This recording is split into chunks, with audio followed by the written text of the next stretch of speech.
நம் துன்பங்களுக்கான மறைமுக காரணங்கள் என்ற தலைப்பில் நமக்கு சிந்தனை விளக்கம் அளிக்க நம்முடன் இணைந்திருக்கும் மதிப்பிற்கும் மரியாதைக்கும் உரிய பேராசிரியர் முத்து ஐயா அவர்களை அன்புடன் அழைக்கின்றோம். நிகழ்ச்சிக்குள் செல்வதற்கு முன் ஐயா அவர்களை பற்றிய ஒரு சில தகவல்களை தங்களுடன் பகிர்ந்து கொள்வதில் பெருமகிழ்ச்சி அடைகின்றோம். மதிப்பிற்கும் மரியாதைக்கும் உரிய பேராசிரியர் முத்து ஐயா அவர்கள் 2001ஆம் ஆண்டு முதல் கடந்த 25 வருடங்களாக மனவளக்கலையில் பேராசிரியர் குருபிரானின் தத்துவங்களையும் பயிற்சிகளையும் அன்பர்களுக்கு பயிற்றுவித்து வருகின்றார்கள். ஐயா அவர்கள் ஃபவுண்டர் ட்ரஸ்டியாக கத்தார் மனவளக்கலை மன்றத்தினை துவக்கி இன்று வரை சிறப்பாக தொண்டாற்றி வருகின்றார்கள். குவைத் மற்றும் சவுதி அரேபியா மன்ற திட்ட அலுவலராக சேவை செய்து கொண்டு வருகின்றார்கள். இணையம் வழியாக 150க்கும் மேற்பட்ட சிந்தனை உரைகளை வழங்கியுள்ளார்கள். ஜோதிடம் மற்றும் இயற்கை மருத்துவத்துறையில் பட்டம் பெற்றவர்கள். மகரிஷி அவர்களின் தத்துவங்களை மேலும் ஆழமாக உலக மக்களின் மனதில் பதிய வைக்கும் முறையில் சிறப்பான பயிற்சி முறைகளை அறிமுகப்படுத்திய பெருமைக்கு உரியவர்கள். பொறுமைசாலிதான் நான் மற்றும் மாதம் ஒரு மாற்றம் என்ற 2 சிறப்பு பயிற்சிகளை மூலமாக உலக மக்கள் அனைவரும் இல்லம் தேடி சென்று அவர்கள் நல்வழிப்படுத்தி வரும் சிறப்பான வேதாத்திரிய தொண்டர். இனிமை, எளிமை, வாழ்வியலோடு ஒட்டிய உதாரணங்கள் இவையே ஐயா அவர்களின் சிந்தனை விருந்தின் சிறப்பு. ஐயா அவர்கள் இன்று நம்மிடையே இணைந்திருப்பது நமக்கு பெருமகை. இந்த வகையில் இன்று ஐயா அவர்கள் நமக்கு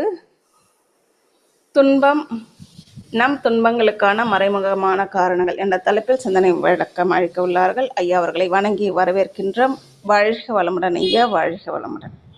வாழ்க வையகம், வாழ்க வையகம், வாழ்க வளமுடன். குரு வழியாய குணங்களில் நின்று கருவழியாய கணக்கை அறுக்க வருமொழி வளமாக அறிவு அறிந்து அன்பு வழி அருளும் குருவே அடிபணிக்கின்றேன். குரு வாழ்க, குருவே துணை. இணையத்தில் இணைந்துள்ள சகோதரிகள் ஒவ்வொருவருக்கும் மற்றும் தொழில்நுட்பத்துறை நிர்வாகிகள், ஒருங்கிணைப்பாளர்கள் ஒவ்வொருவருக்கும் எனது பணிவான வணக்கங்கள். குருவிக்கு குளத்தின் நீர் மட்டுமே தெரியும். கொக்குக்கு நீரின் அடியில் நீந்தி கொண்டிருக்கிற மீன்களும் தெரியும். நீ குருவி அல்ல, கொக்கு. கூர்ந்து நோக்கு, துன்பத்திற்கு பின்னால் இன்பம் தெரியும். இது எங்கேயோ படித்த ஒரு புது கவிதை. அந்த கடைசி 2 வரிகள், நீ கொக்கு, கூர்ந்து நோக்கு, துன்பத்திற்கு பின்னால் இன்பம் தெரியும். எப்படி கூர்ந்து நோக்கினால் இன்பம் தெரியும்? கவிஞர் ஒருவேளை இப்படி நினைச்சிருக்கலாம், இப்ப கஷ்டப்பட்டு படிச்சாதான் ஒரு நல்ல வேலை கிடைக்கும், அப்போ கூர்ந்து நோக்கினால் இந்த துன்பத்திற்கு பின்னால் இன்பம் வரும் அப்படிங்கிறது தெரியும். ஆனால் வேதாத்திரியத்துக்கு வந்துட்டோம் அப்படின்னு சொன்னால், கூர்ந்து நோக்கினால் இன்பம் தெரியும் அப்படிங்கிறதுல அந்த கூர்ந்து நோக்கினால், எப்படி நோக்கினால் நம்முடைய வாழ்க்கை எதிர்காலத்தில் இன்பமாகவே இருக்கும் அப்படிங்கிற பல உண்மைகள் அந்த வரியில மறைந்திருப்பதை நாம் உணர்ந்து கொள்ள முடியும்.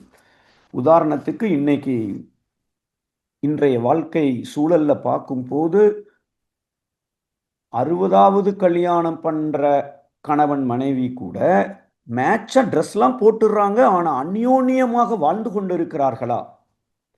2 பேரும் டெய்லி சிரிச்சு பேசுற அளவுக்கு, மனமிட்டு பேசுற அளவுக்கு ஒருத்தரை ஒருத்தர் அந்த அன்பு அங்கே பொங்கி கொண்டு இருக்கிறதா?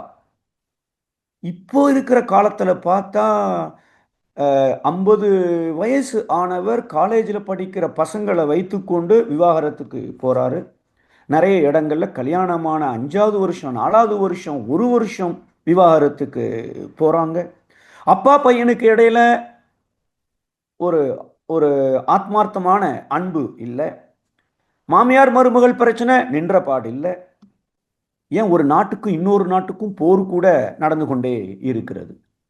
இத்தனை பிரச்சனைகளுக்கும், அதுவும் மகரிஷி அவர்கள் அனைத்து துன்பங்களுக்கும் மறைமுக காரணங்கள் 2 என்று ஒரு கவிதையில் குறிப்பிட்டிருப்பார்கள். அதை தான் நாம இந்த கேள்வி பதிலுக்கு முன்னாடி அதை சிந்திக்க இருக்கிறோம். எல்லா துன்பங்களுக்கும் அந்த 2 காரணங்கள். முதல்ல நாம துன்பம் இன்பம் என்றால் என்ன? அருமையா இன்னைக்கு ஒரு கவிதையில் அதை பற்றி சொன்னார்கள். முதல்ல இன்பம் துன்பம் என்றால் என்ன, இரண்டாவது இந்த துன்பம் ஏன் வருகிறது, மூணாவது அனைத்து துன்பங்களுக்குமான அடிப்படை காரணங்கள் அந்த ரெண்டு என்னது, நான்காவதாக மகரிஷி அவர்கள் அந்த இரண்டு காரணங்களை அடிப்படை மறைமுகமான காரணங்கள் இரண்டு என்று குறிப்பிட்ட அதே கவிதையில இந்த ரெண்டு காரணம், ஆனாலும் இது பல வகையில் மனிதர்களிடம் வெளிப்பட்டு சிக்கலை கூட்டிக் கொண்டிருந்தாலும் முக்கியமா டாப் டூவா ஒரு ரெண்டை கொடுத்திருக்கிறார் மறைமுக காரணம்னு சொல்லி. அந்த ரெண்டு காரணம் என்ன என்பதையும் நாம இறுதியாக சிந்திக்க இருக்கிறோம். இப்போ முதல்ல இன்பம் என்றால் என்ன, துன்பம் என்றால் என்ன, நம்ம உடலுக்குள்ள ஜீவகாந்த அலை ஜீவகாந்தம் ஓடிக்கொண்டிருக்கிறதுன்னு தெரியும்.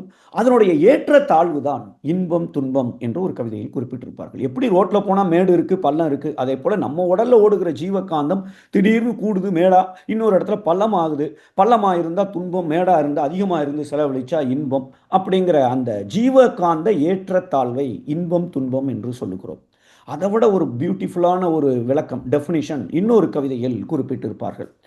இப்போ நான் இங்கே உட்கார்ந்து பேசிட்டு இருக்கேன் ஒரு சேர்ல. இப்போ இந்த சேர் கொஞ்சம் மரத்தில் இருக்கு, ரொம்ப நாளாயிடுச்சு, அங்கங்கே அப்படி தேஞ்சு போயிருக்கு, இல்லை குத்துற மாதிரி இருக்கு அப்படின்னு சொன்னால் எனக்கு உட்கார்ந்த உடனே ஐயே என்ன இந்த சேர் இப்படி இருக்கு, மாற்றணுமே. இப்போ என்ன செய்யலாம், டக்குன்னு நான் ஒரு தலைவாணி எடுத்து இங்கே போட்டு மேலே நான் ஆக்சுவலாக தலைவாணி போட்டு உட்காந்துருக்கிறேன். அதுக்கு காரணம் சேர் நல்லா தான் இருக்குது, ஆனால் இந்த ஹைட்டுக்காக அதில் போட்டு உட்காந்துருக்கிறேன். ஆனால் முதல்ல நான் உட்கார்ந்த உடனேயே ஒரு சின்ன துன்ப உணர்வு, அந்த சேரு முரண்பாடாக இருக்குது, ஒரு ஸ்மூத்தாக இல்லை. அப்போ இந்த உடல்ல இருக்கக்கூடிய ஜீவகாந்தத்திற்கு பொருத்தமாக தேவையாக இல்லாவிட்டால் துன்பம், இருந்தால் இன்பம். நான் உட்கார்ந்துருக்கிற இடம் சூப்பராக இருக்கு, ஒரு பிரச்சனையும் இல்லை, ஜீவகாந்தத்துக்கு எந்தவித குறைபாடும் இல்லை, தேவை பொருத்தமாக இருக்குது, நான் படுக்க உட்காந்துருக்க போகிறேன். சப்போஸ் அது குத்துதுன்னு சொன்னால் ஒரு தலைவணி போட்டு உட்காரலாமா, இல்லை சேரையே மாற்றிடலாமான்னு பார்த்துரும். அப்போ உடலுக்கு தேவையாய் பொருத்தமாய் இருக்கிறது என்றால் இன்பம், பொருத்தமாக இல்லை என்றால் துன்பம். இது முதல் டெஃபினிஷன். இரண்டாவது டெஃபினிஷன்,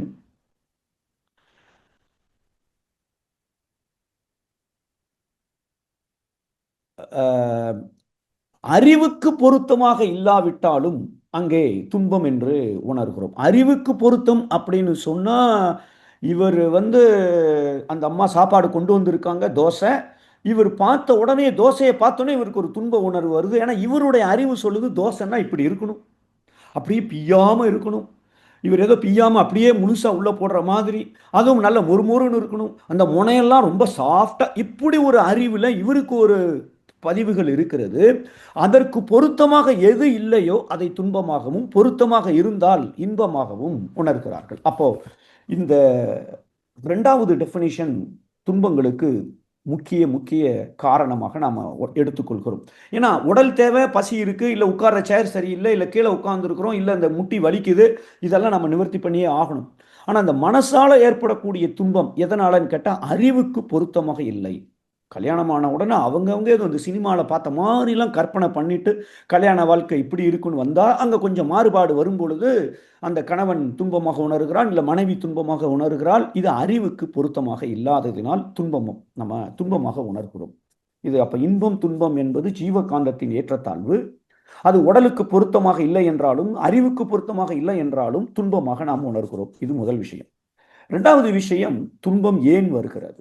நமக்கே தெரியும், பிறப்பின் நோக்கமே இறை உணர்வு பெறுவது. இந்த இறை உணர்வு பெறுவது ஏன் இறை உணர்வு பெறணும், அப்பதான் ஆனந்தமாக வாழ முடியும். அப்ப ஆனந்தமா வாழ்றதுக்கு சாப்பாடு தேவையில்லையா, பொருள் தேவையில்லையா, புகழ் தேவையில்லையா? அதெல்லாம் தேவை. ஆனா இறை உணர்வு பெற்றுவிட்டால் நினைத்தது நடக்கும். அப்போ பொருள் துறையிலும் சரி, அருள் துறையிலும் சரி, நாம் அட்டகாசமாக நினைத்ததை பெற்றுக்கொண்டு சாதித்து ஒரு நிறைவான மனதோடு ஆனந்தமாக வாழக்கூடிய வாழ்க்கை எனக்கு வேண்டும் என்றால் இறை உணர்வு பெற வேண்டும். அப்படி அந்த இறை உணர்வு பெறுவதற்கு தடுப்பது எது அப்படின்னு கேட்டால், மனிதனும் தெய்வமாகலாம். ஆனால் மனுஷன்கிட்ட இருக்கிற ஒரு 3 களங்கங்கள் இருக்கு, அதை மட்டும் எடுத்து தூர போட்டாச்சுன்னா மனுஷனும் தெய்வமும் ஒன்று அப்படிங்கிற நிலைக்கு வந்து விடுகிறோம். அந்த 3 விஷயங்கள் என்ன நமக்கு தெரியும். களங்கங்கள் 3: ஆணவம், கண்மம், மாயை அப்படின்னு 3 விஷயத்தை சொல்லியிருப்பார்கள். ஆணவம், கண்மம், மாயை. இதுல இப்போ எனக்கு துன்பம் ஏன் வந்து கொண்டிருக்கிறது, இப்போ எனக்கு இருக்கிற துன்பத்துக்கு என்ன காரணம் அப்படின்னு ஒருத்தர் கேள்வி கேட்டாங்கன்னா, அந்த கண்மம் பாவப்பதிவுகள் இருந்தால் துன்பம் வரும், புண்ணிய பதிவுகள் இருந்தால் இன்பம் வரும். நினைச்சது நடக்கும், நினைச்சது நடக்கலைன்னா அங்க பாவப்பதிவு இருக்கு. அவர் நினைச்ச மாதிரி தோசை கூட இல்லை என்றால் அந்த பாவப்பதிவின் வெளிப்பாடு அவருக்கு இந்த தோசை மூலமாக துன்பமாக வந்திருக்கிறது. அப்ப துன்பம் ஏன் வருகிறது? முதல் காரணம் பாவப்பதிவு கழிவதற்கு. ஆனா அது ஏன் தோச ரூபத்துல வரணும்? ஏன் வேற விதமா ஒரு வந்திருக்க கூடாதா? ஆனா அந்த தோச ரூபத்துல வந்தா மட்டுமே இந்த துன்பத்தின் மூலமாக நான் எதையோ மாற்ற வேண்டும் என்று இறைநிலை ஒரு கணக்கை போட்டுட்டு இந்த துன்பத்தை இந்த ரூபத்தில் இந்த அம்மா வழியாக கொடுத்திருக்கிறது.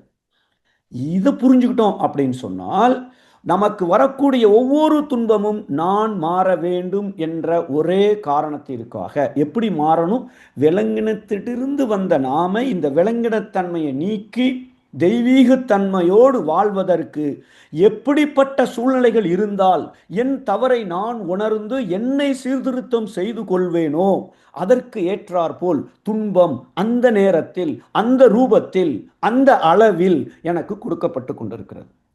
இதனா துன்பத்தை எனக்கு கடவுள் கொடுக்கிற ஒரு சிகிச்சையாக ஒரு வாய்ப்பாக நான் எடுத்துக்கொண்டு என்னை மாற்ற நான் முயற்சி செய்யாவிட்டால் அந்த சிக்கல்கள் அந்த துன்பங்கள் தொடர்ந்து கொண்டே இருக்க போகிறது.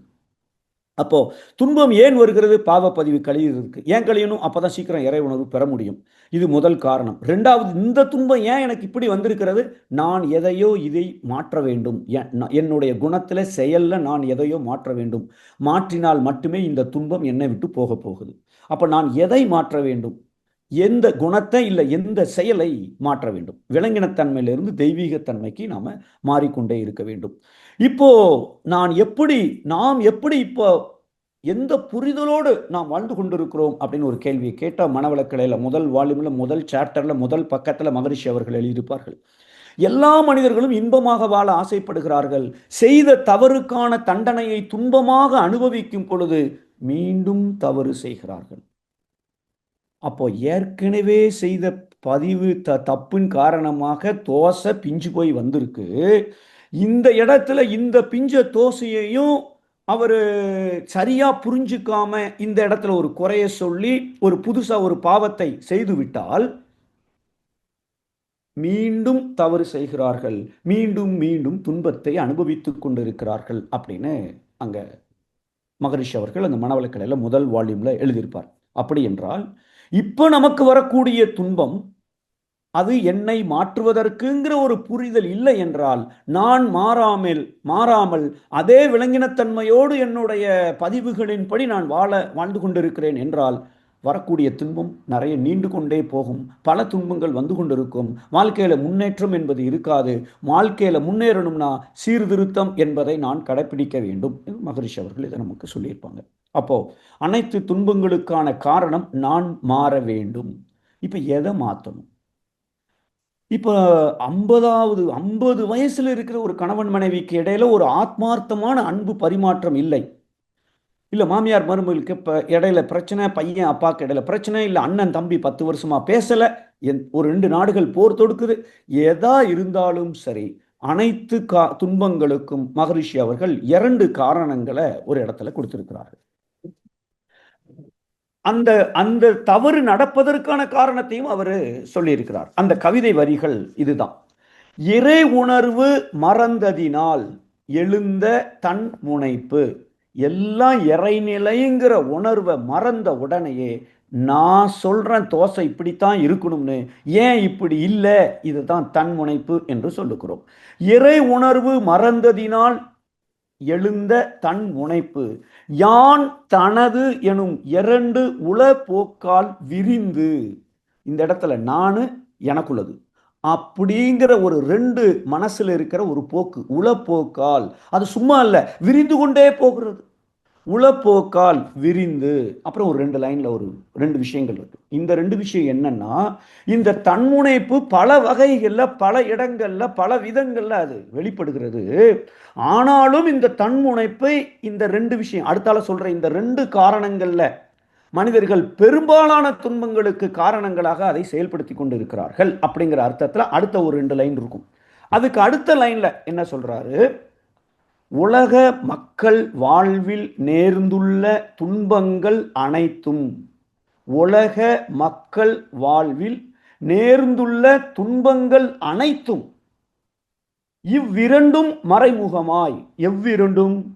நான், எனது அந்த தன்முனைப்பு, இவ்விரண்டும் மறைமுகமாய் மனித மனத்துள் அடங்கி, எனக்குள்ள உட்கார்ந்துருக்கு, அடங்கி போய் உட்கார்ந்துருக்கு, அடங்கி ஆற்றும் மாறான பழி செயல்கள் அனைத்தும் என்று தேர்வீர். இதை புரிஞ்சுக்குங்க அப்படின்னு சொல்றார். அதாவது இறை உணர்வு மறந்ததினால் எழுந்த தன்முனைப்பு யான் எனது எனும் இரண்டு உளப்போக்கால் விரிந்து, ஒரு 2 லைன் இருக்கு, அதை கடைசியா பார்க்க போறோம். உலக மக்கள் வாழ்வில் நேர்ந்துள்ள துன்பங்கள் அனைத்தும் இவ்விரண்டும் மறைமுகமாய் மனித மனதுள் அடங்கி ஆற்றும் மாறான பழிச்செயல்கள் அனைத்தும் என்று தேர்வீர் அப்படின்னு இதுல சொல்லியிருக்கிறார். அப்ப முக்கியமாக அனைத்து துன்பங்களுக்கும் என்ன காரணம்னு கேட்டா, நான் எனது என்கிற தன் முனைப்பு. இது ஒரு விவாகரத்தா இருக்கலாம், அல்லது 50 வருஷமா 50 கல்யாணம் 60வது வயசுல சஷ்டி பூர்த்தி முடிஞ்சவங்க, அந்த கணவன் மனைவி இடையில ஒரு ஆத்மார்த்தமான அன்பு இல்லாமல் இருக்கலாம், பையன் அப்பா இடையில இல்லாமல் இருக்கலாம், மாமியார் மருமகளா இருக்கலாம், 2 நாடுகளா இருக்கலாம், 2 சமுதாயமா இருக்கலாம். எந்த துன்பமாக இருந்தாலும் இந்த நான் எனது அப்படிங்கிற இந்த காரணம்தான், மறைமுக காரணம்தான் அனைத்து துன்பங்களுக்கும் காரணமாக இருக்கிறது அப்படின்னு சொல்லியிருக்கிறார்கள். இந்த இடத்துல தன்முனைப்பு அப்படின்னா, நான் அப்படின்னா என்ன அர்த்தம்? நான், என்னை முன்னிறுத்துவது, எரிச்சப்படுவது, கோபப்படுவது, எதிர்த்து பேசுவது, மறுத்து பேசுவது, குறை சொல்வது, இல்லை செய்த தவறுகளை சுட்டி காட்டிக்கொண்டே இருப்பது, பிறர் மீது பழி சுமத்துவது, அதிகாரம் செய்வது, அவமானப்படுத்துவது, அலட்சியப்படுத்துவது. வீட்டுக்காரர் ஆஃபீஸ்லேருந்து வந்தோன்னே அந்த அம்மா, ஏங்க நான் ஏதாவது காஃபி போட்டுட்டு தரட்டுமா, இவர் பாட்டுக்கு காதில் வாங்காத மாதிரி அவர் பாட்டுக்கு அவர் வேலையை பார்த்துட்டு இருக்காரு. அலட்சியம் செய்வது, பதிலே சொல்லாமல், இல்லை கட்டளை இடுவது, இல்லை வற்புறுத்துவது, இதெல்லாம் நான்கிற ஒரு தன்முனைப்பின் அடையாளம். 2வது எனது, என்னுடையது. இப்போ கணவன் மனைவி அன்பாக இருக்க வேண்டியவர்கள், இப்போ வீட்டுக்காரர் அவங்க கூட வேலை பார்க்குற ஒரு பெண்ணோட ஃபோனில் நைட்டு ஒரு 7 மணிக்கு உட்காந்து வீட்டில் உட்காந்து ஒரு அரை மணி நேரமும் பேசிகிட்டு இருக்காருன்னா, இப்போ மனைவிக்கு ஒரு சின்ன துன்ப உணர்வு அங்கே வருகிறது. எனக்கு அன்பாக இருக்க வேண்டியவர்கள் இங்கே ஏதோ ஒரு சின்ன தகராறு நடக்குது அப்படின்னு சொல்லிட்டு, இல்லை இது எப்படிப்பட்ட என்னுடையதுங்கிற ஒரு பொசசிவ்னஸ், அந்த பொசசிவ்னஸ் அங்கே ஒரு சின்ன துன்பத்தை அங்கே ஏற்படுத்தி விடுகிறது. இது பையன் அம்மாக்கு இடையிலையும் இருக்கலாம். எப்படி? சித்தப்பா பையன் ஒரு கிளாஸ் தண்ணியை எடுத்துட்டு வானா, எடுத்து வரும்போது கீழே போட்டுட்டான், அங்கே நில்லுப்பா, கிளாஸ் உடஞ்சிரும், நீ அங்கே நில்லுன்னு சொல்லி இந்த அம்மா போய் அவனை தூக்கி அப்படி தனியாக நிப்பாட்டி வச்சு இதெல்லாம் க்ளீன் பண்ணிடுறான். ஒன்றுமே சொல்லலை, இதைத்தான் சொல்லியிருக்கிறான், நீ அங்கே நில்லு. தான் பையன் அதே வயசுல இருக்கிறான், அது மாதிரி கிளாஸை போட்டு அருகில் உனக்கு இதை கூட ஒரு கிளாஸை கொண்டு வர தெரியல, 5ஆப்பு படிக்கிற, இத்தனை விஷயம் வருது இல்லை, அந்த பொசசிவ்னஸ். இது என்னுடைய பையன், அது யாரோட பையன், இது என்னுடைய பையன், ஏன் வீட்டுக்காரர், ஏன் வீட்டம்மா, ஏன் அம்மா. இங்க அந்த எனது என்கிற ஒரு தன்முனைப்பு பாவச் செயல்களை, அதாவது இந்த ஆணவம் வந்துடுச்சுன்னு சொன்னா மாயை வந்துடும். மாயைங்கிறது என்ன? எல்லாம் இறைநிலை அப்படிங்கிறதெல்லாம் மறந்து போய், நான் சொல்ற இவ என்ன தோசை இப்படி விட்டுருக்கா, என் பையன் எப்படி இந்த தப்பை செய்யலாம்.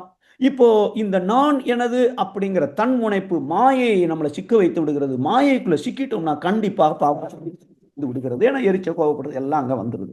அப்போ அடிப்படையாக மறைமுக காரணமாக மனிதன் தெய்வமாக மாறுவதற்கு தடையாக காரணமாக இருப்பது இந்த தன்முனைப்பு, அதாவது நான் எனது என்ற ஒரு விஷயம். இது எதுவுமே இல்லைன்னா, இதையுமே அவங்க சால்வ் பண்ண முடியலன்னா அவர்கள் கவலைப்படுவார்கள், பயப்படுவார்கள், புலம்புவார்கள், வருத்தப்படுவார்கள். இந்த அச்சம், பயம், கவலை, புலம்புறது, அழுறது, இது எல்லாம் இந்த எனது என்கிற அந்த தன்முனைப்பின் வெளிப்பாடு தான். இப்போ இந்த 2 மறைமுக காரணங்களை நாம கண்டுபிடித்து, ஏன்ட்ட எவ்வளவு இருக்கு, காலையிலிருந்து நைட்டு வரைக்கும் என்னுடைய நான்கிற ஒரு அதிகாரப்பற்று, என்னுடையதுங்கிற ஒரு பொசசிவ்னஸ், பொருள் பற்று இல்லை பற்று என்னிடம் எவ்வளவு இருக்கிறது, இதை நான் கண்டுபிடித்து அதை தினசரி எனக்கு துன்பம் வரும்போதெல்லாம் இதை நான் கொஞ்சம் மாடிஃபை பண்ண ஆரம்பிச்சிட்டோம் அப்படின்னு சொன்னால் இறை மறதிங்கிற அந்த ஸ்டேஜ் நமக்கு ஆணவம்ங்கிற தன்முனைப்பு வராது. எல்லாம் இறைநிலைங்கிற என்ற உணர்வோடு நாம் இருக்க ஆரம்பிச்சிட்டோம்னா கண்டிப்பாக தன்முனைப்பு இருக்காது. அதுக்கு தான் மகரிஷி அவர்கள் துரியாதீத தவம் கொடுத்திருக்கிறார்கள், இறைநிலை தவம் கொடுத்திருக்கிறார்கள். மனவிரிவுக்காக பஞ்சபூத அத்தனை தவ முறைகளும் தற்சோதனை பயிற்சியும் நமக்கு கண்டிப்பாக உதவி செய்யும். அப்ப நான் என்ன பண்ணணும்? இதுக்கு ரொம்ப சிம்பிளா, நான் நினைச்சது நடக்கலையா, இல்ல எதிர்பாராதது நடந்து கொண்டு இருக்கிறதா, இந்த இடத்துல எல்லாம் இறைநிலைங்கிற உணர்வு எனக்கு வரணும். வரலையா, இந்த ஒரு கேள்வியை கேட்டணும். நான் யாரு, அவங்க யாரு? நான் யாரு? ஐயோ, தெய்வீகத்தன்மையோடு வாழ்வதற்காக பயணித்து போய்கிட்டு இருக்கேன். இந்த நேரத்தில் போய் ஒரு நாய் மாதிரி, பேய் மாதிரி, ஆடு மாதிரி, மாடு மாதிரி, குதிரை மாதிரிலாம் விலங்கினத்தன்மையோடு எரிச்சப்படக்கூடாது, கோவப்படக்கூடாது, இதெல்லாம் செஞ்சிடக்கூடாது. அவர்கள் யார்? அவர்களும் இறைநிலை நோக்கிய பயணத்துல தான் இருக்காங்க. இறைநிலை தான் உள்ள இருக்கு. ஆனா ஏன் கர்ம வினைக்கு ஏற்றாற்போல் அவர்களை அவர்களுடைய அறிவின் மூலமாக இப்படி ஒரு செயலை செய்து கொண்டிருக்கிறது. அப்படிங்கிற ஒரு உணர்வு எனக்கு வந்துடுச்சுன்னு சொன்னால், எதிர்பாராதது நடக்க போதோ, எதிர்பார்த்தது நடக்காத போதோ, துன்ப உணர்வை உணர்வதற்கு முன்னாடி இல்ல உணர்ந்த உடனேயே நான் யாரு, அவங்க யாருன்னு ஒரு கேள்வியை கேட்டுட்டா இந்த தன்முனைப்பு என்பது அங்கே வராமல் போயிடும். இதை தான் மறைமுக காரணம். அத்தனை பிரச்சனைகளுக்கும் மறைமுக காரணங்கள் நான், எனது என்ற ஒரு தன்முனைப்பு. இப்போ மகரிஷி அவர்கள் இந்த 2 காரணங்களை சொன்னாலும் பெரும்பாலான துன்பங்களுக்கு காரணமாக இந்த தன்முனைப்பு எப்படி வெளிப்படுகிறது அப்படின்னு ஒரு 2 விஷயத்தை சொல்லி இருக்கிறார்கள். அந்த 2 விஷயத்தையும் நம்ம இப்ப பார்த்துட்டோம்னா, அது என்கிட்ட தன்முனைப்பு எல்லாத்துட்டையும் நம்ம எல்லாத்துட்டையும் இருக்கு. அது 100% இல்லாம இருக்கணும். அதுல நம்ம சொன்ன அந்த எதிர்த்து பேசுறது, குறை சொல்றது அதெல்லாம் இருக்கா? இருந்ததுன்னா எவ்வளவு இருக்கு? அதை நான் எப்படி மாற்றிக்கொள்வது? அதை நம்ம மாற்றிக்கொள்வதற்கு தேவையான அத்தனை முயற்சிகளையும் அப்படின்னு சொன்னால், தன்முனைப்பு இல்லாத போது கண்டிப்பாக அங்க மாயையில சிக்க மாட்டோம். புதுசா பாவத்தை செய்திட மாட்டோம். இருக்கிற பாவப்பதிவு கழிகிற வரை துன்பங்கள் வரும். அந்த கொண்டு வந்த சஞ்சீத கர்மமே ஃபாஸ்டா தூய்மை அடைய ஆரம்பிச்சிடும். இப்ப நான் நினைக்கிற எண்ணம், பேசுகிற வார்த்தை, செய்கிற செயல்கள் சரியாக. ஸோ அடிப்படையா மறைமுகமா இருக்கிற அந்த 2 காரணங்கள் நான், எனது என்கிற ஒரு தன்முனைப்பு. இப்போ அடுத்த 2 பெரும்பாலான விஷயங்கள்ல எப்படி இந்த தன்முனைப்பு வெளிப்படுகிறது அப்படிங்கிறத அந்த 3வது லைன்ல அந்த கவிதையில குறிப்பிட்டிருக்கிறார்கள். அதாவது முதல் 2 லைன், இறை உணர்வு மறந்ததினால் எழுந்த தன்முனைப்பு யான் எனது எனும் 2 உளப்போக்கால் விரிந்து. அதற்கு அடுத்த லைன்ல குறை அறிவால், என் அறிவு இன்னும் வளரல, குறைஞ்சிருக்கு, குறை அறிவால் தன் இனத்தின், என் வாழ்க்கையில சம்பந்தப்பட்டவர்கள்ட்டுமே, வீட்டம்மாவா இருக்கலாம், குழந்தையா இருக்கலாம், அம்மா அப்பாவா இருக்கலாம், ஆபீஸ்ல வேலை பார்க்குறவா இருக்கலாம், ஏன் நான் போற ஆட்டோல போற அந்த டிரைவரா, தன் இனத்தின், என் வாழ்க்கையில சம்பந்தப்பட்டவர்கள் தன் இனத்தின் பொருள் சுரண்டும் போக்கும் அப்படின்னு இந்த முதல் காரணத்தை சொல்றார். முதல் விஷயத்தை சொல்றார். பொருள் சுரண்டும் போக்கு அப்படின்னு இந்த இடத்துல மகரிஷி அவர்கள் சொல்லி இருக்கிறார்கள். அப்படின்னா என்ன அர்த்தம்? சுரண்டுதல் அப்படின்னா என்ன அர்த்தம்? இது கூட சுரண்டுறது தான். இங்க ஏதாவது ஒன்று ஒட்டி இருக்குன்னா அதை நம்ம சுரண்டி எடுக்கிறோம். சுரண்டுதல், சுரண்டல் அப்படின்னா டிக்ஷனரியில போய் தமிழ் அகராதியில போய் பார்த்தா அந்த அகராதியோட விளக்கம் இப்படி சொல்லுகிறது. ஒருவருடைய பணத்தையோ பொருளையோ உழைப்பையோ, உழைப்புன்னு என்ன, அவர்கள் ஏதோ வேலை செய்துட்டு இருக்காங்க, வீட்டம்மா 4 பேர் வர்றாங்க, அவங்க பிஸியா ஏதோ சமையல் தயார் பண்ணிட்டு இருக்காங்க, அதுக்காக உழைத்து கொண்டு இருக்கிறார்கள். அந்த உழைப்பையோ இல்ல ஒருவருடைய பலவீனத்தையோ, அவங்களுக்கு எது வீக்னஸ்னு தெரியும், உடனே அந்த வீக்னஸை பயன்படுத்திக் கொள்வது, பலவீனத்தையோ இல்ல இயற்கை வளங்களையோ முறையற்ற வகையில் தனக்கு சாதகமாக பயன்படுத்தி கொண்டு, பயன்படுத்துறதுல கூட பிரச்சனை இல்லை, பயன்படுத்தி கொள்ளலாம், பயன்படுத்தி கொண்டு அதற்குரிய பலனை அளிக்காமல் ஏமாற்றுவதே சுரண்டல் அப்படின்னு அகராதி அற்புதமாக அனைத்து விஷயங்களையும் கவர் பண்ணி இதில் கொடுத்துட்டான். ஒருவரின் பணத்தையோ பொருளையோ உழைப்பையோ பலவீனத்தையோ இயற்கை வளங்களையோ முறையற்ற வகையில் தனக்கு சாதகமாக பயன்படுத்தி கொண்டு அதற்குரிய பலனை அளிக்காமல் ஏமாற்றுவதே சுரண்டல். அப்போ கொஞ்சம் இந்த இடத்துல நம்ம யோசிச்சு பார்த்தோம்னா, மகரிஷி அவர்கள் குறை அறிவால் தன் இனத்தின் பொருள் சுரண்டும் போக்கும் அப்படின்னு சொல்றார். பொருளை சுரண்டுகிற பிரச்சனை அப்படின்னு சொல்லியிருக்கிறார்.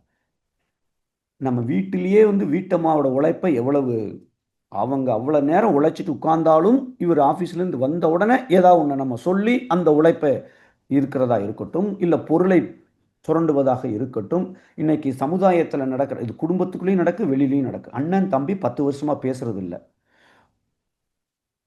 4 பிரதர்ஸ், அதில் ஒரு பிரதர் கேஸ் போட்டிருக்காரு அண்ணன் மேலே, பெரிய அண்ணன் மேலே. ஏன்னா அவர் இந்த சொத்தை பிரித்து கொடுக்க மாட்டேங்கிறார். அப்பாவுக்கு இருக்கிற சொத்தை இப்போ 32 வருஷமா கோர்ட்டு கேஸில் இருக்கு.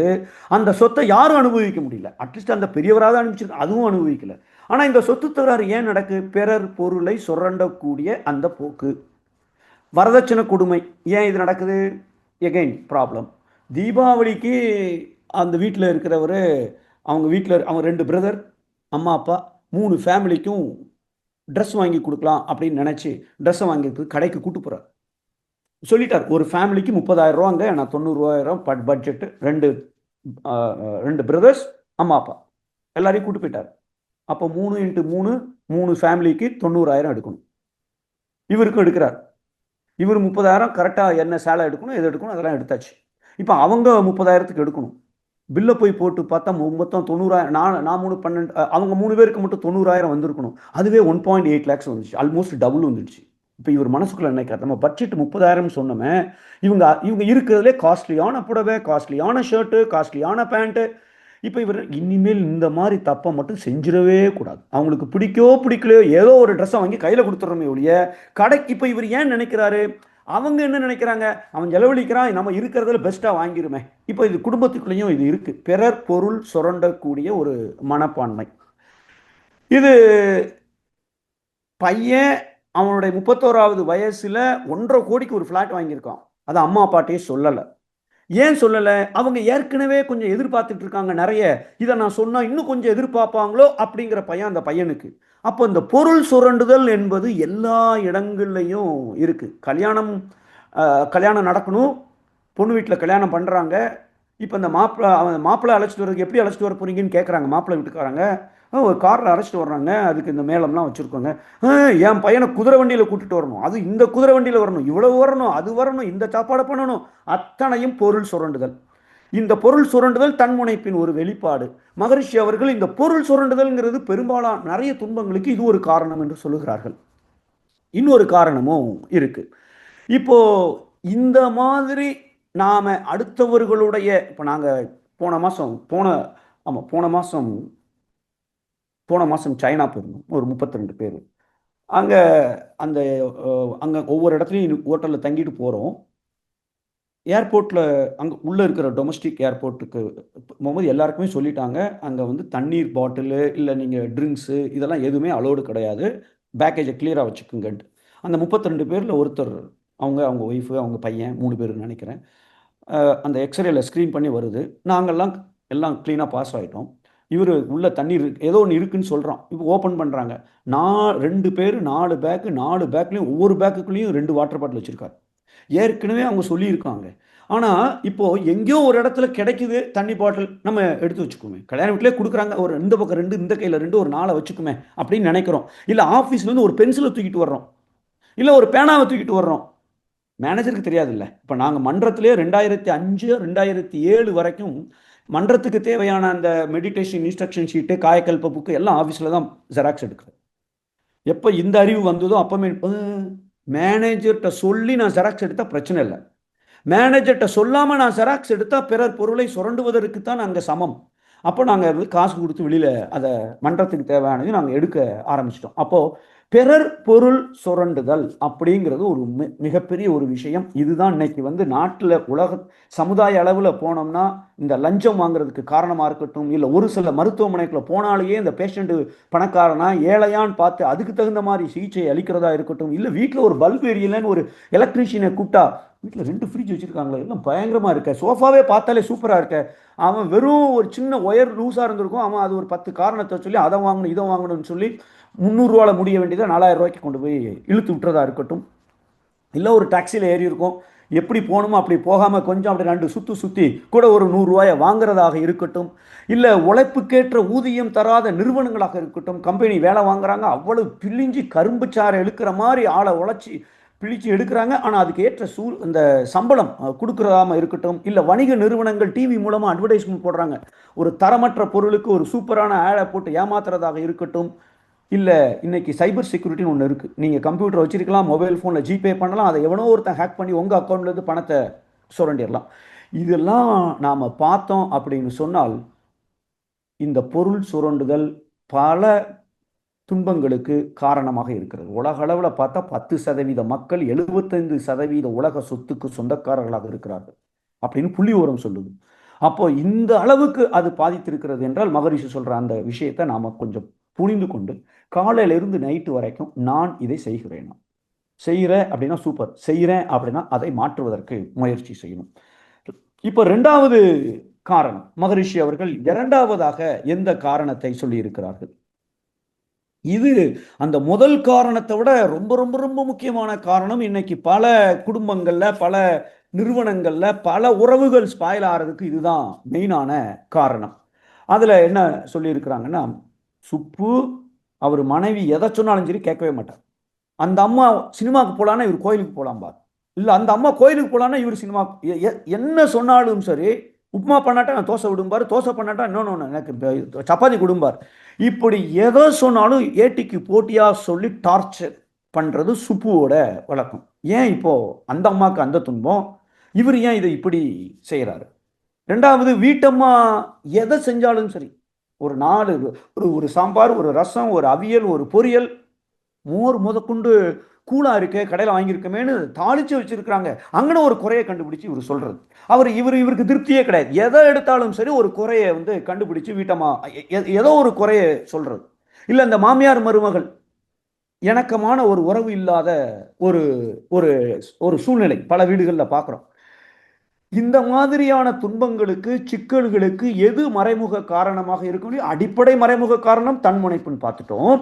பெரும்பாலான மக்கள் செய்கிற இந்த காரணம், இந்த அந்த 3வது லைன்ல இப்படி சொல்லியிருப்பார். என்ன சொல்லியிருப்பாரு? குறை அறிவால் தன் இனத்தின் பொருள் சுரண்டும் போக்கும். அதுக்கு அடுத்த லைன்ல இப்படி எழுதியிருக்கிறார் 2வது காரணத்தை, கொடும் செயலாம். ரொம்ப கொடுமையான செயலாம் அது. கொடும் செயலாம் அடக்கி ஆளும் பேராசையும் ஆம். பிறரை அடக்கி ஆளக்கூடிய அந்த பேராசை கொடும் செயல். இது நிறைய துன்பங்களுக்கு காரணமாக இருக்கிறது. பிறரை அடக்கி ஆள்வதோ மேய்ப்பதோ நம்முடைய வேலை அல்ல. அது வாழ்க்கை மலர்களை மகரிஷி ஒரு இடத்துல சொல்லியிருப்பாங்க. இந்த கவிதையில கொடும் செயலாம் அடக்கி ஆளும் பேராசையும் ஆம். இப்போ இதுவும் ஒரு மறைமுக காரணம். இப்போ இந்த மறைமுக காரணங்கள் இன்னைக்கு பல வீடுகளில் பார்க்குறோம். கணவன் அந்த மனைவிய அதிகாரம் பண்றதா இருக்கட்டும், கட்டளையிடுறதா இருக்கட்டும், வற்புறுத்துறதா இருக்கட்டும், அவங்க விருப்பமே என்னன்னு கேட்காம ஹோட்டல்ல போய் அவங்களுக்கு சேர்த்து இவரே ஆர்டர் பண்ணுவார். அப்போ பிறரை அடக்கி ஆளக்கூடிய அது ஒரு கொடும் செயல், தன்முனைப்பின் உச்சபட்ச வெளிப்பாடு. இது மிகப்பெரிய அளவில் துன்பங்களுக்கு காரணமாக இருக்கிறது. இது பேராசை அப்படின்னு சொல்லியிருக்காங்க. உண்மையிலே இப்போ கல்யாணம் பண்றவங்களெல்லாம் பார்த்தா அந்த காலத்தில் கணவன் அடக்கி ஆள்ற அந்த சுச்சுவேஷன் இப்போ மாறிடுச்சு. 2 பேருமே ஈக்குவல் ஒரு உரிமைங்கிற ஒரு நிலைமைக்கு இன்னைக்கு நிறைய யங்ஸ்டர்ஸை நம்ம பார்க்குறோம். அது ஒரு ஒரு ஒரு முன்னேற்றம். மாமியார் மருமகளை அடக்கி ஆளக்கூடிய ஒரு செயல், இந்த பொசசிவ்னஸ்ன்னு சொல்றோமே, கணவன் மனைவி அல்ல நண்பர்கள், 2 நண்பர்களுக்குள்ள அந்த நம்ம அமலா விமலா 2 பேரும் 15 வருஷமா ஃப்ரெண்டா இருக்காங்க.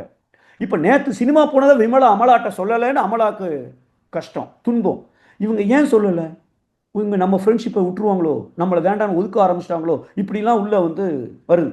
இது எல்லாமே என்ன? பிறரை அடக்கி ஆளக்கூடிய ஒரு பேராசை. இது அலுவலகத்தில் மேனேஜர் தொழிலாளர் இருக்கலாம், 2 கொலீக்ஸாக இருக்கலாம்.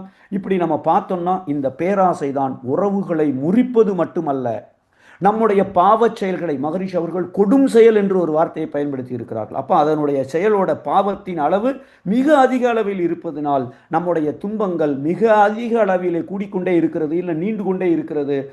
அதனால இறை உணர்வு பெறுவது நமக்கு தாமதமாகி கொண்டே இருக்கிறது. இறை மறதி தன்முனைப்பாக நமக்கு வந்திருக்கிறது. அப்ப அந்த இறையை மறந்துட்டோம் சொன்னாதான் தன்முனைப்பு வருது. அப்ப தன்முனைப்பு எவ்வளவு இருக்கோ அந்த அளவுக்கு எனக்கு இறை உணர்வு கிடைப்பது என்பது ரொம்ப கஷ்டமா இருக்கும். ஆக நமக்கு அனைத்து துன்பங்களுக்கும் அடிப்படை காரணம் நான் எனது என்ற ஒரு 2 தன்முனைப்பு. இது நிறைய வகைகளை வெளிப்பட்டாலும் இந்த 2 காரணங்கள் மூலமாக அதிக அளவிலே வெளிப்படுகிறது. ஒன்று, நாம பிறர் பொருளை சுரண்டுவது. இரண்டாவது, பிறரை அடக்கி ஆள நினைக்கக்கூடிய அந்த பேராசை.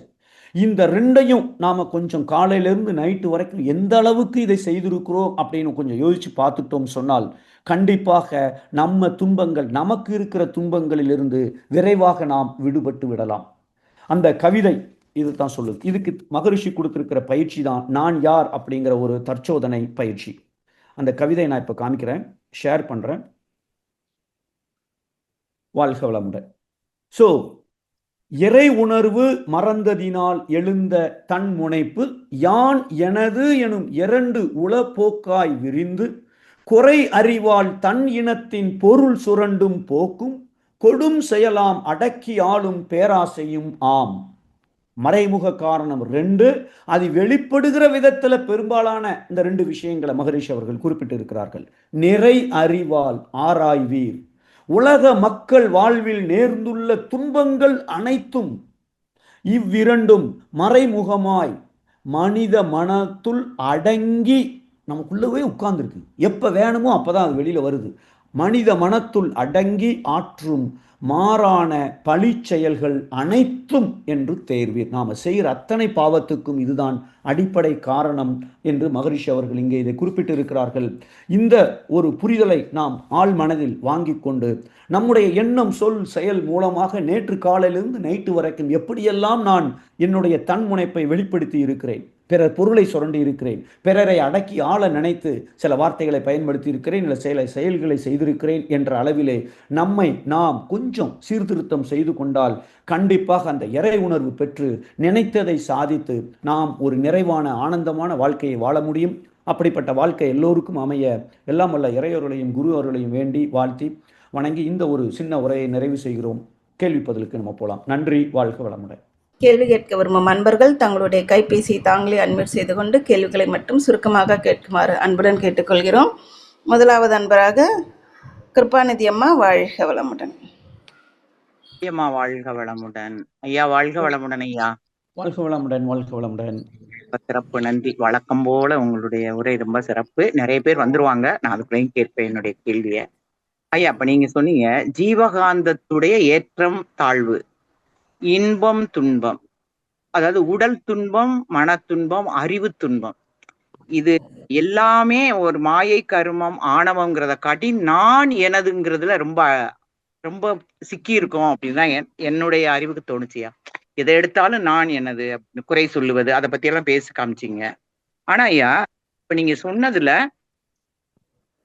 இப்ப இறைநிலையை மறந்து நான் எனதுன்னு வர்றோம். இப்ப நான் யார் அப்படின்னு சொல்லும் போது சில சீட்டு, இப்போ நீங்க உட்கார்ந்துருக்கிய உங்க சீட்டுக்கு ஒரு மதிப்பு இருக்கு. இப்ப வீட்டுல இருந்தாங்க, அவங்களுக்கு ஒரு மதிப்பு இருக்கு. அவங்ககிட்ட கேட்டோம்னா இந்த இடத்துல இப்படிதான் இருக்கணும். அவங்களுக்கு அந்த நான் எனதுங்கிறது உச்சகட்டத்துல இருக்குமையா. நான் பார்ப்பேன், சின்ன பிள்ளையா இருந்தா கூட ரொம்ப அடிச்சு ஒரு ஓட்ட போங்களேன், நம்ம வயசானவங்களை கூட அடிச்சு துரத்துவாங்க. இந்த நிலையில இவங்க இறைநிலை இல்ல, இவங்களுடைய டூட்டி இப்படிதான் நம்ம நினைச்சு வாரதா. ஒரு சின்ன எக்ஸாம்பிள் சொல்றேன். நேத்து பஸ்ல போனேன், ஒரு பாட்டி இறங்கணும்னு அந்த கண்டக்டர் திட்டி தீத்துட்டாரு. அப்ப வாரவங்க என்ன கேக்குறாங்க, ஏமா அப்படி திட்டுறீங்க, அந்த பாட்டி தானேன்னா. பாட்டி, நாங்க போய் பஸ்ல டயம் எடுக்கணும், எங்க மேனேஜர் திட்டுவாரு. அப்ப இப்படி உள்ளவங்க நீங்க வேற கார் எடுத்தா வரணுங்க, அது வரைக்கும் அவர் கத்தி பதில் சொல்றாரு. இந்த இடத்துல எல்லாம் அவங்க மேல தப்பா, நம்ம மேல தப்பா, இதை எப்படி உணர்ந்து செயல்பட முடியும்யா? வாழ்க வளமுடன். வாழ்க வளமுடன். உண்மையிலே இன்னைக்கு ஒட்டுமொத்தமாக பார்க்கும்போது இந்த மனித நேயம், ஒரு மனிதன் இன்னொரு மனிதனை மதிக்காமல் இந்த தன்முனைப்பு என்பது அந்த அளவுக்கு இன்னைக்கு ஜாஸ்தியானது. நீங்கள் சொல்கிறது ரொம்ப கரெக்டு, எல்லா இடத்துலையும் இருக்குது. கோவிலுக்குள்ளேயே இது நடக்கிறதையும் பார்க்குறோம். ஸோ எந்த இடத்துல இல்லை அப்படிங்கிறது தான் நமக்கு இப்போ அதைத்தான் தேடி கண்டுபிடிக்கணும்னு நினைக்கிறேன். ஸோ இப்போ நாம் என்ன பண்ணணும் அப்படின்னு சொன்னால், கண்டிப்பாக நாம் இந்த மாதிரி ஒரு சூழ்நிலை, ஒரு கண்டக்டர் திட்டுறாரு இல்லை ஏதோ ஒன்று நடக்குதுன்னா, நான் ஏதாவது ஹெல்ப் பண்ண முடிஞ்சதுன்னா கண்டிப்பாக நம்ம ஹெல்ப் பண்ணணும். ஹெல்ப் பண்ணலைன்னா அட்லீஸ்ட் ஒரு 2 பேருக்கு ஹெல்ப் பண்ண முடிஞ்சவங்கள்ட்ட நம்ம ஹெல்ப் பண்ண சொல்லி அந்த ஃபஸ்ட்டே இருந்து கேட்கலாம். இல்லைன்னா நம்ம வந்து வாழ்த்திட்டு போயிட்டே இருக்க வேண்டியதான். இதை நம்ம வந்து இது வந்து ஒவ்வொருத்தருடைய, அதனால தான் மகரிஷி அவர்கள் இந்த இரண்டொழுக்க பண்பாடை வந்து 3 தடவை ஒவ்வொரு மெடிடேஷனுக்கு அப்புறமும் இதை வச்சிருக்கிறாரு. இது எத்தனை பேர் இந்த எண்ணத்தை வலிமைப்படுத்துகிறாரோ அந்த அளவுக்கு அந்த எண்ணம் இந்த பிரபஞ்சத்தில் பதிந்து அந்த சமுதாயத்தில் இருக்கிற மனிதர்கள்ட்ட ஒரு மாற்றத்தை உருவாக்கணும். ஸோ அதுக்கு முடிஞ்சது நம்மளால் முடிந்த அளவு அந்த இடத்துல ஹெல்ப் பண்ண முடியுமான்னு பார்க்கணும். ஏன்னா குற்றவாளி பாவி என்று யாரும் இல்லைன்னு அதே மகரிஷி தான் நமக்கு சொல்லியிருக்கிறார். அப்போ அது கண்டக்டர் மேலே பிரச்சனை இல்லை. அந்த அம்மாவுடைய கர்ம வினைக்கு அவர் இந்த அம்மாவுக்கு, அந்த அம்மா யாரையுமே அந்த அம்மா சின்ன வயசுல இருந்து ஹெல்ப் பண்ணாமல் இருந்திருக்கலாம். அதனால் அவர்கள் இறங்க கஷ்டப்பட்டு அதனால் இவங்க பல பேர் ஏசியிருக்கணும். இப்போ அவங்கள ஏச்சு வாங்க வேண்டிய ஒரு சூழ்நிலை அந்த அம்மாவுடைய கர்மாவின் படி இருக்கிறது. ஆனால் அது நமக்கு எக்ஸ்கியூஸ் கிடையாது. நம்மளால் முடிந்த அளவுக்கு இப்போ உதவி செய்ய முடியும்னா டபார்னு நம்ம அந்த பாட்டை இறக்கி கீழே விட்டுறலாமா? ஒன்று. இல்லை என்ன எனக்கும் முடியாது, நான் அங்கே ரொம்ப தள்ளி நின்றுட்டு இருக்கேன், இவங்க இந்த அம்மா அங்கே நிற்கிறாங்க, யாராவது தெரிஞ்சவங்க மூலமாக அதாவது நம்ம மனோசக்தியை நாம் வளர்த்தி கொண்டோம் என்றால், நம்ம நினைச்சாலே அந்த எண்ணம் அந்த துரியத்திலன்னு நாம் நினைத்தோம்னா பல பேர்களுடைய எண்ணங்கள்ல அது பிரதிபலிக்கும் அப்படின்னு நமக்கு மகரிஷி சொல்லியிருப்பாங்க, டெலிபதி அப்படின்னு சொல்லி. இது நம்மளே பார்த்துப்போம். ஒருத்தர் நினைச்சிருப்போம், டப்புன்னு அவர் கால் பண்ணி நமக்கு கூப்பிடுறத பார்த்துருக்கோம். ஸோ நம்ம அந்த மாதிரி ஐயோ பாவம் இந்த அம்மா கஷ்டப்படுறாங்க, யாராவது உதவி செஞ்சால் நல்லா இருக்குமே அப்படின்னு நாம் அந்த எண்ணத்தை அதில் போட வேண்டியதான். போட்டுட்டு அது என்ன நடக்குதோ அந்த விளைவை பற்றி கவலைப்படாமல் நம்ம போய்கிட்டே இருக்க வேண்டியதான். ஏன்னா நாம் இதுக்கெல்லாம் உட்காந்து மனசில் ஏற்றிட்டா நம்ம லக்கேஜ் ஜாஸ்தி ஆயிரும். ஸோ முடிந்த அளவு உதவி செய்வோம், நல்ல எண்ணத்தை பரப்புவோம், நல்லதை பேசுவோம், நல்லதை செய்வோம், போய்கிட்டே இருப்போம். இதுதான் நான் செய்யணும்னு நினைக்கிறேம்மா. வாழ்க வளமுடன். அருமையான அந்தமா இறக்கி விட்டவங்களுக்கு ஒரு வாழ்த்து சொல்லிட்டு இந்த கண்டக்டருக்கு 1000 சாபம் கொடுத்துட்டு போகுது. நன்றி ஐயா, வாழ்க வளமுடன். அங்கதான் நம்ம தப்பு செய்யறோம். அங்கதான் நமக்கு இந்த தப்பு செய்யறோம். அந்த கண்டக்டருக்கு சாபம் கொடுக்கறது தான் இப்ப நாம மறுபடி துன்பத்தை ஏற்படுத்துறோம். ஆமா, சமுதாய வினையும் பெருசுபடுத்திடுறோம். தேங்க்யூ. வாழ்க வளமுடன். நன்றி ஐயா, ரொம்ப சிறப்பு. வாழ்க வளமுடன். நன்றி லில்லியம்மா, வாழ்க வளமுடன். வாழ்க வளமுடன் அம்மா. அடுத்த அன்பராக சாந்தி சுந்தரம் அம்மா, வாழ்க வளமுடன். வாய்ப்புக்கு நன்றி லில்லியம்மா, வாழ்க வளமுடன். ஐயா வாழ்க வளமுடன். வாழ்க வளமுடன். வாழ்க வளமுடன். துன்பத்துக்கான காரணங்கள், மறைமுகமான காரணங்கள் 2 ரொம்ப அற்புதமான ஒரு யதார்த்தமான ஒரு உதாரணங்களோடு குடும்பத்திலிருந்தே நீங்க கொண்டு வந்தது ரொம்ப மகிழ்ச்சிங்கய்யா. எங்களுக்கு எல்லாத்துக்குமே அந்த அந்த உணர்வுகள்லாம் இருந்திருக்கு. இப்ப வயது 66 ஆயிருச்சு. ஆனாலும் நம்ம வாழ்ந்த காலத்துல இந்த மாதிரி நிறைய விஷயங்கள் நடந்திருக்கு. நான் வீட்டு தலைவர், நம்ம சொல்றதுதான் கேட்கணும். அதாவது நான் கூட கேட்பேன், வீடு என்ன மிலிட்ரியா அப்படின்னு கூட கேட்பேன். அந்த மாதிரி அவங்களுக்கு பெர்ஃபெக்டா எல்லாம் இருக்கணுங்கிற மாதிரி அவங்க கொண்டு வருவாங்க. 9 பேர் என் வீட்டுக்கார் கூட பிறந்தவங்க. நான் மூத்த மருமகள். நிறைய விஷயங்களை நான் கடந்து வந்திருக்கேங்கய்யா. ரொம்ப அற்புதமாக இருந்தது ஐயா. ஒரே ஒரு வினா. கேக்குதாங்கய்யா? கேக்குதாங்கய்யா? கேக்குதுமா, கேக்குது. அதாவது நம்ம ஒருத்தவங்க நம்ம கூடவே இருக்காங்க, நம்மளுடைய உறவு தான். அவங்க நல்ல வழியில இல்ல, அவங்க நல்லா இருக்காங்க, திடீர்னு அவங்க குணம் மாறுது, இல்ல பழக்க வழக்கங்கள்னால மாற்றம் வரும் பொழுது நம்ம அதை சொல்லாம கூட இருந்துடலாம்னு நினைக்க முடியல, வாழ்த்தி கொண்டு மட்டும் இருக்கலாம் முடியல. ஏதோ ஒரு காலகட்டத்துல உங்க உடம்ப பாத்துக்கோங்க, நீங்க செய்யறது சரியில்லை அப்படின்னு நம்ம சொன்னா கோபமும் வேகமும் நீங்க அதை சொல்வதற்கு தகுதி கிடையாது, நீங்க என்ன வாழ்வளம்ல இருக்கீங்க அப்படிங்கிற மாதிரி எல்லாம் தாட்ஸ், அவங்களுடைய என்ன அலை, அவங்களுடைய பேச்சு எனக்கு கேட்கும் போது அப்ப நான் என்ன யோசிச்சுட்டேன் அப்படின்னா, இவங்களை திருத்துவதற்கு நாம யாரு? எல்லாருக்குமே அறிவு இருக்கு இல்லையா? இறைநிலை என்பது ஒன்றுதான், எல்லாருக்குள்ளேயும் இருக்குது. அவங்களுக்கே வரட்டும், வந்திருப்பாரு, அவங்களே உணர்த்தும் இறைநிலையின் பாடு அதுதான் அப்படின்னு சொல்லி ஓரமா ஒதுங்கி எந்த பேச்சுக்கும் இடம் கொடுக்காம ஓகே வாழ்க வளமுடன் நான் போயிட்டு இருக்கிறேன். இது தவறா இல்ல சரி, இது சரியா எனக்கு புரியலங்கய்யா. ஆனா நல்ல சூழ்நிலையை இறைநிலை கண்டிப்பா கொடுக்குங்கிறது திண்மையான ஒரு நம்பிக்கையும் என் குருவின் மேல ஒரு என்ன ஆசீர்வாதம் நமக்கு கிடைக்கும் அப்படிங்கிறதுல என்னுடைய காலத்தை கழித்து கொண்டிருக்கிறேங்க ஐயா. வாழ்க வளமுடன். இப்போ நம்ம இந்த வேதாத்திரியத்துக்குள்ள வந்த பிறகு நான் பார்த்தது, நான் அனுபவிச்சது, மற்றவங்க செய்யற தப்பு முதல்ல நம்ம கண்ணுக்கு தெரியும். ஐயோ இப்படி பாவம் செய்றாங்களே, ஐயோ இப்படி திட்டுறானே, இப்படி கண்டக்டர் திட்டுறாரே, தப்பாச்சே, புதுசா பாவம் கூடுதே, இதெல்லாம் நம்ம கண்ணுக்கு நல்லா தெரியும். முதல்ல நான் என்னை மாற்றிக்கொள்வதற்கு அத்தனை முயற்சிகளையும் நாம எடுத்துக்கிட்டே இருக்க வேண்டியதான். இப்போ நம்ம உறவுகள்ல இன்னைக்கு வந்து கணவன் மனைவிட்ட இருக்கிற குறைய சொன்னாலே மனைவிக்கு பிடிக்காது, மனைவி கணவன்கிட்ட இருக்கிற குறைய சொன்னா கணவனுக்கு பிடிக்காது. யாருமே அம்மா பையனா இருக்கட்டும், குறை சொல்றதுனால தான் இன்னைக்கு வந்து பல உறவுகளுக்கு இடையில நிறைய விரிசல், அந்த ஒரு நெகட்டிவான ஒரு எதிர்மறை காந்த அலைகள் போய்க்கொண்டு இருக்கிறது. ஸோ இப்போ நான் உறவை கெடுக்கணும்னா அவங்கள பத்தி உண்மையிலே நல்ல எண்ணத்தோடு தான் அவங்க நல்லா முன்னேறணும், இப்படி செய்யக்கூடாதுன்னு நினைச்சு சொன்னீங்கன்னா யாரும் அதை விரும்புவதில்லை. அவர்கள் அந்த தொடர்பை குறைத்துக் கொள்வதற்கும், இல்லை இன்னும் கொஞ்சம் ரொம்ப மோசமான அறிவு நிலையில் இருந்தாங்கன்னா திருப்பி உங்களுக்குலாம் அந்த தகுதி இல்லை, அதா இல்லை, இது இல்லை அப்படின்னு 1008 நம்மளை வந்து திருப்பி அடிச்சுட்டும் போகலாம். ஸோ நம்ம செய்ய வேண்டியதெல்லாம் மகரிஷி அவர்கள் வாழ்க்கை மலரில் சொல்லியிருப்பாங்க, இந்த கவிதையிலையும் சொல்லியிருப்பாங்க, பிறரை அடக்கி ஆள்வதோ மேய்ப்பதோ நம்முடைய வேலை அல்ல. Number 1 point. நம்பர் 2, அதற்காக ஏன் வாழ்க்கை துணை, என்னுடைய குழந்தைகள், ஏன் அண்ணன், ஏன் தம்பி, இதற்கு எனக்கு ஒரு பொறுப்பு இருக்கு, கடமை உணர்வு இருக்கு. அவர்களை ஒரு நல்ல மனிதனாக உருவாக்கக்கூடிய பொறுப்பு பெற்றோர்களுக்கு இருக்கிறது.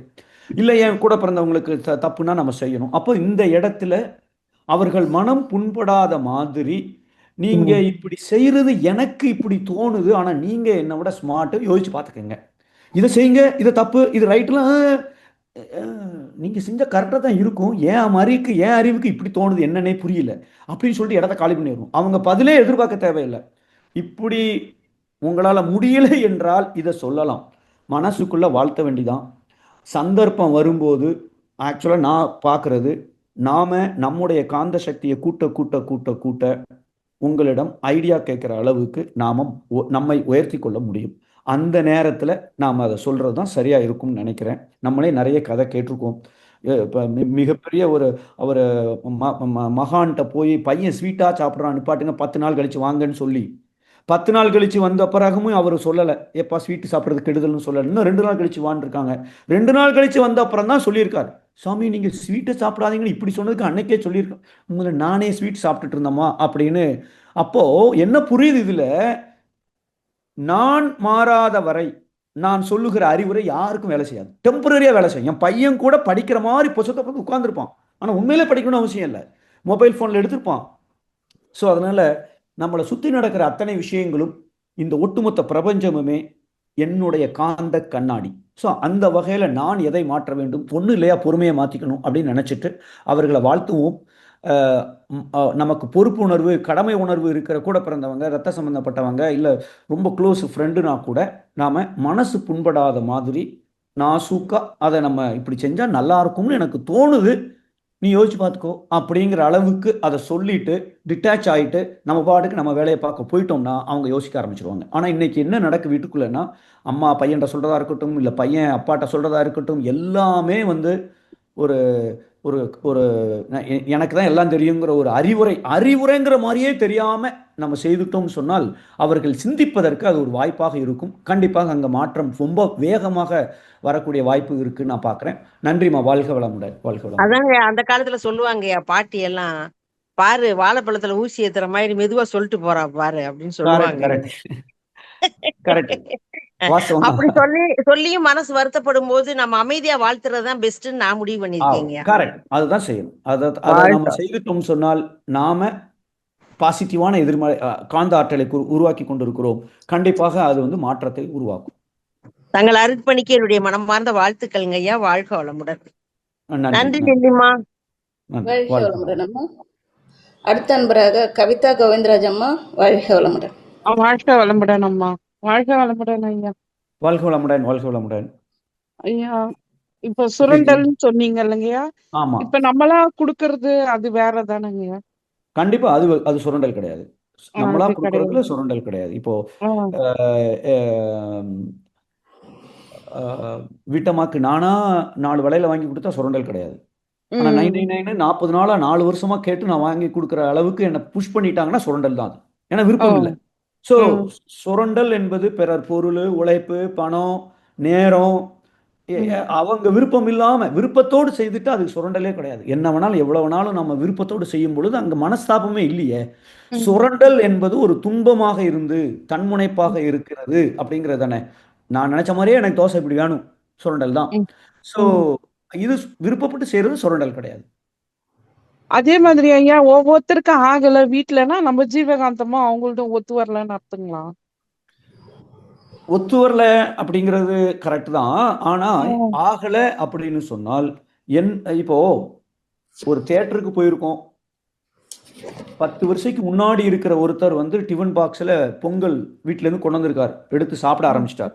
10 மீட்டர் தள்ளி இருக்கிற நமக்கு யாரோ பொங்கல் சாப்பிட்றாங்க, தூக்கலா இருக்கும் உங்களுக்கு, நெய்லாம் போட்டுப்பாங்க உங்களுக்கு, ஜீரகத்தை நல்லா வறுத்துருப்பாங்க உங்களுக்கு, முந்திரி பருப்பு கூட போட்டுப்பாங்க உங்களுக்கு அப்படின்னு இங்க உட்கார்ந்து இருக்கிறவர் யாரு சாப்பிட்றா என்னதுன்னே தெரியாம மூக்கு எப்படி சென்ஸ் பண்ணுது என்றால், அந்த பொங்கல்ல இருந்து கிளம்புகிற அந்த காந்தாலை பொங்கலோட தன்மையை, எவ்வளவு ஜீரகம் போட்டிருக்கு, எவ்வளவு ஃப்ரெஷ்ஷா இருக்கு, எவ்வளவு சூடா இருக்கு, முந்திரி போட்டிருக்கா இல்லையா, நெய் இருக்கா இல்லையா, அது நெய் அதிகமா இருக்கா கம்மியா இருக்கா, அத்தனை விஷயங்களையும் அந்த காந்தலை எடுத்து வருகிறது. இந்த மூக்கு ஏற்கனவே இதே மாதிரி பொங்கலை பல தடவை சாப்பிட்டு இருந்துச்சுன்னா பொங்கல் சூப்பரா இருக்கும் முழுக்க, ஃப்ரெஷ்ஷா இருக்கும் முழுக்க, கடையில் உள்ளது இல்லை வீட்டில் பண்ணதுதான், இவ்வளவு இன்ஃபர்மேஷன் நமக்கு சொல்லுகிறது. அப்படி என்றால் 2 மனிதர்களுக்கு இடையில உறவு ப்ராப்ளம் இருக்குன்னு சொன்னால் இவர்களிடமிருந்து கிளம்புகிற காந்தாலை அவர்களிடமிருந்து காந்தாலை 2 முட்டுதுன்னு அர்த்தம். 2 ஈர்ப்பதற்கு பதிலாக புறம் தள்ளுகிறது. காந்தத்துக்கு 2 தன்மை தான், ஒன்னு ஈர்த்து கொள்ளக்கூடிய சக்தி, இல்ல வெளியில புறந்தள்ளக்கூடிய சக்தி.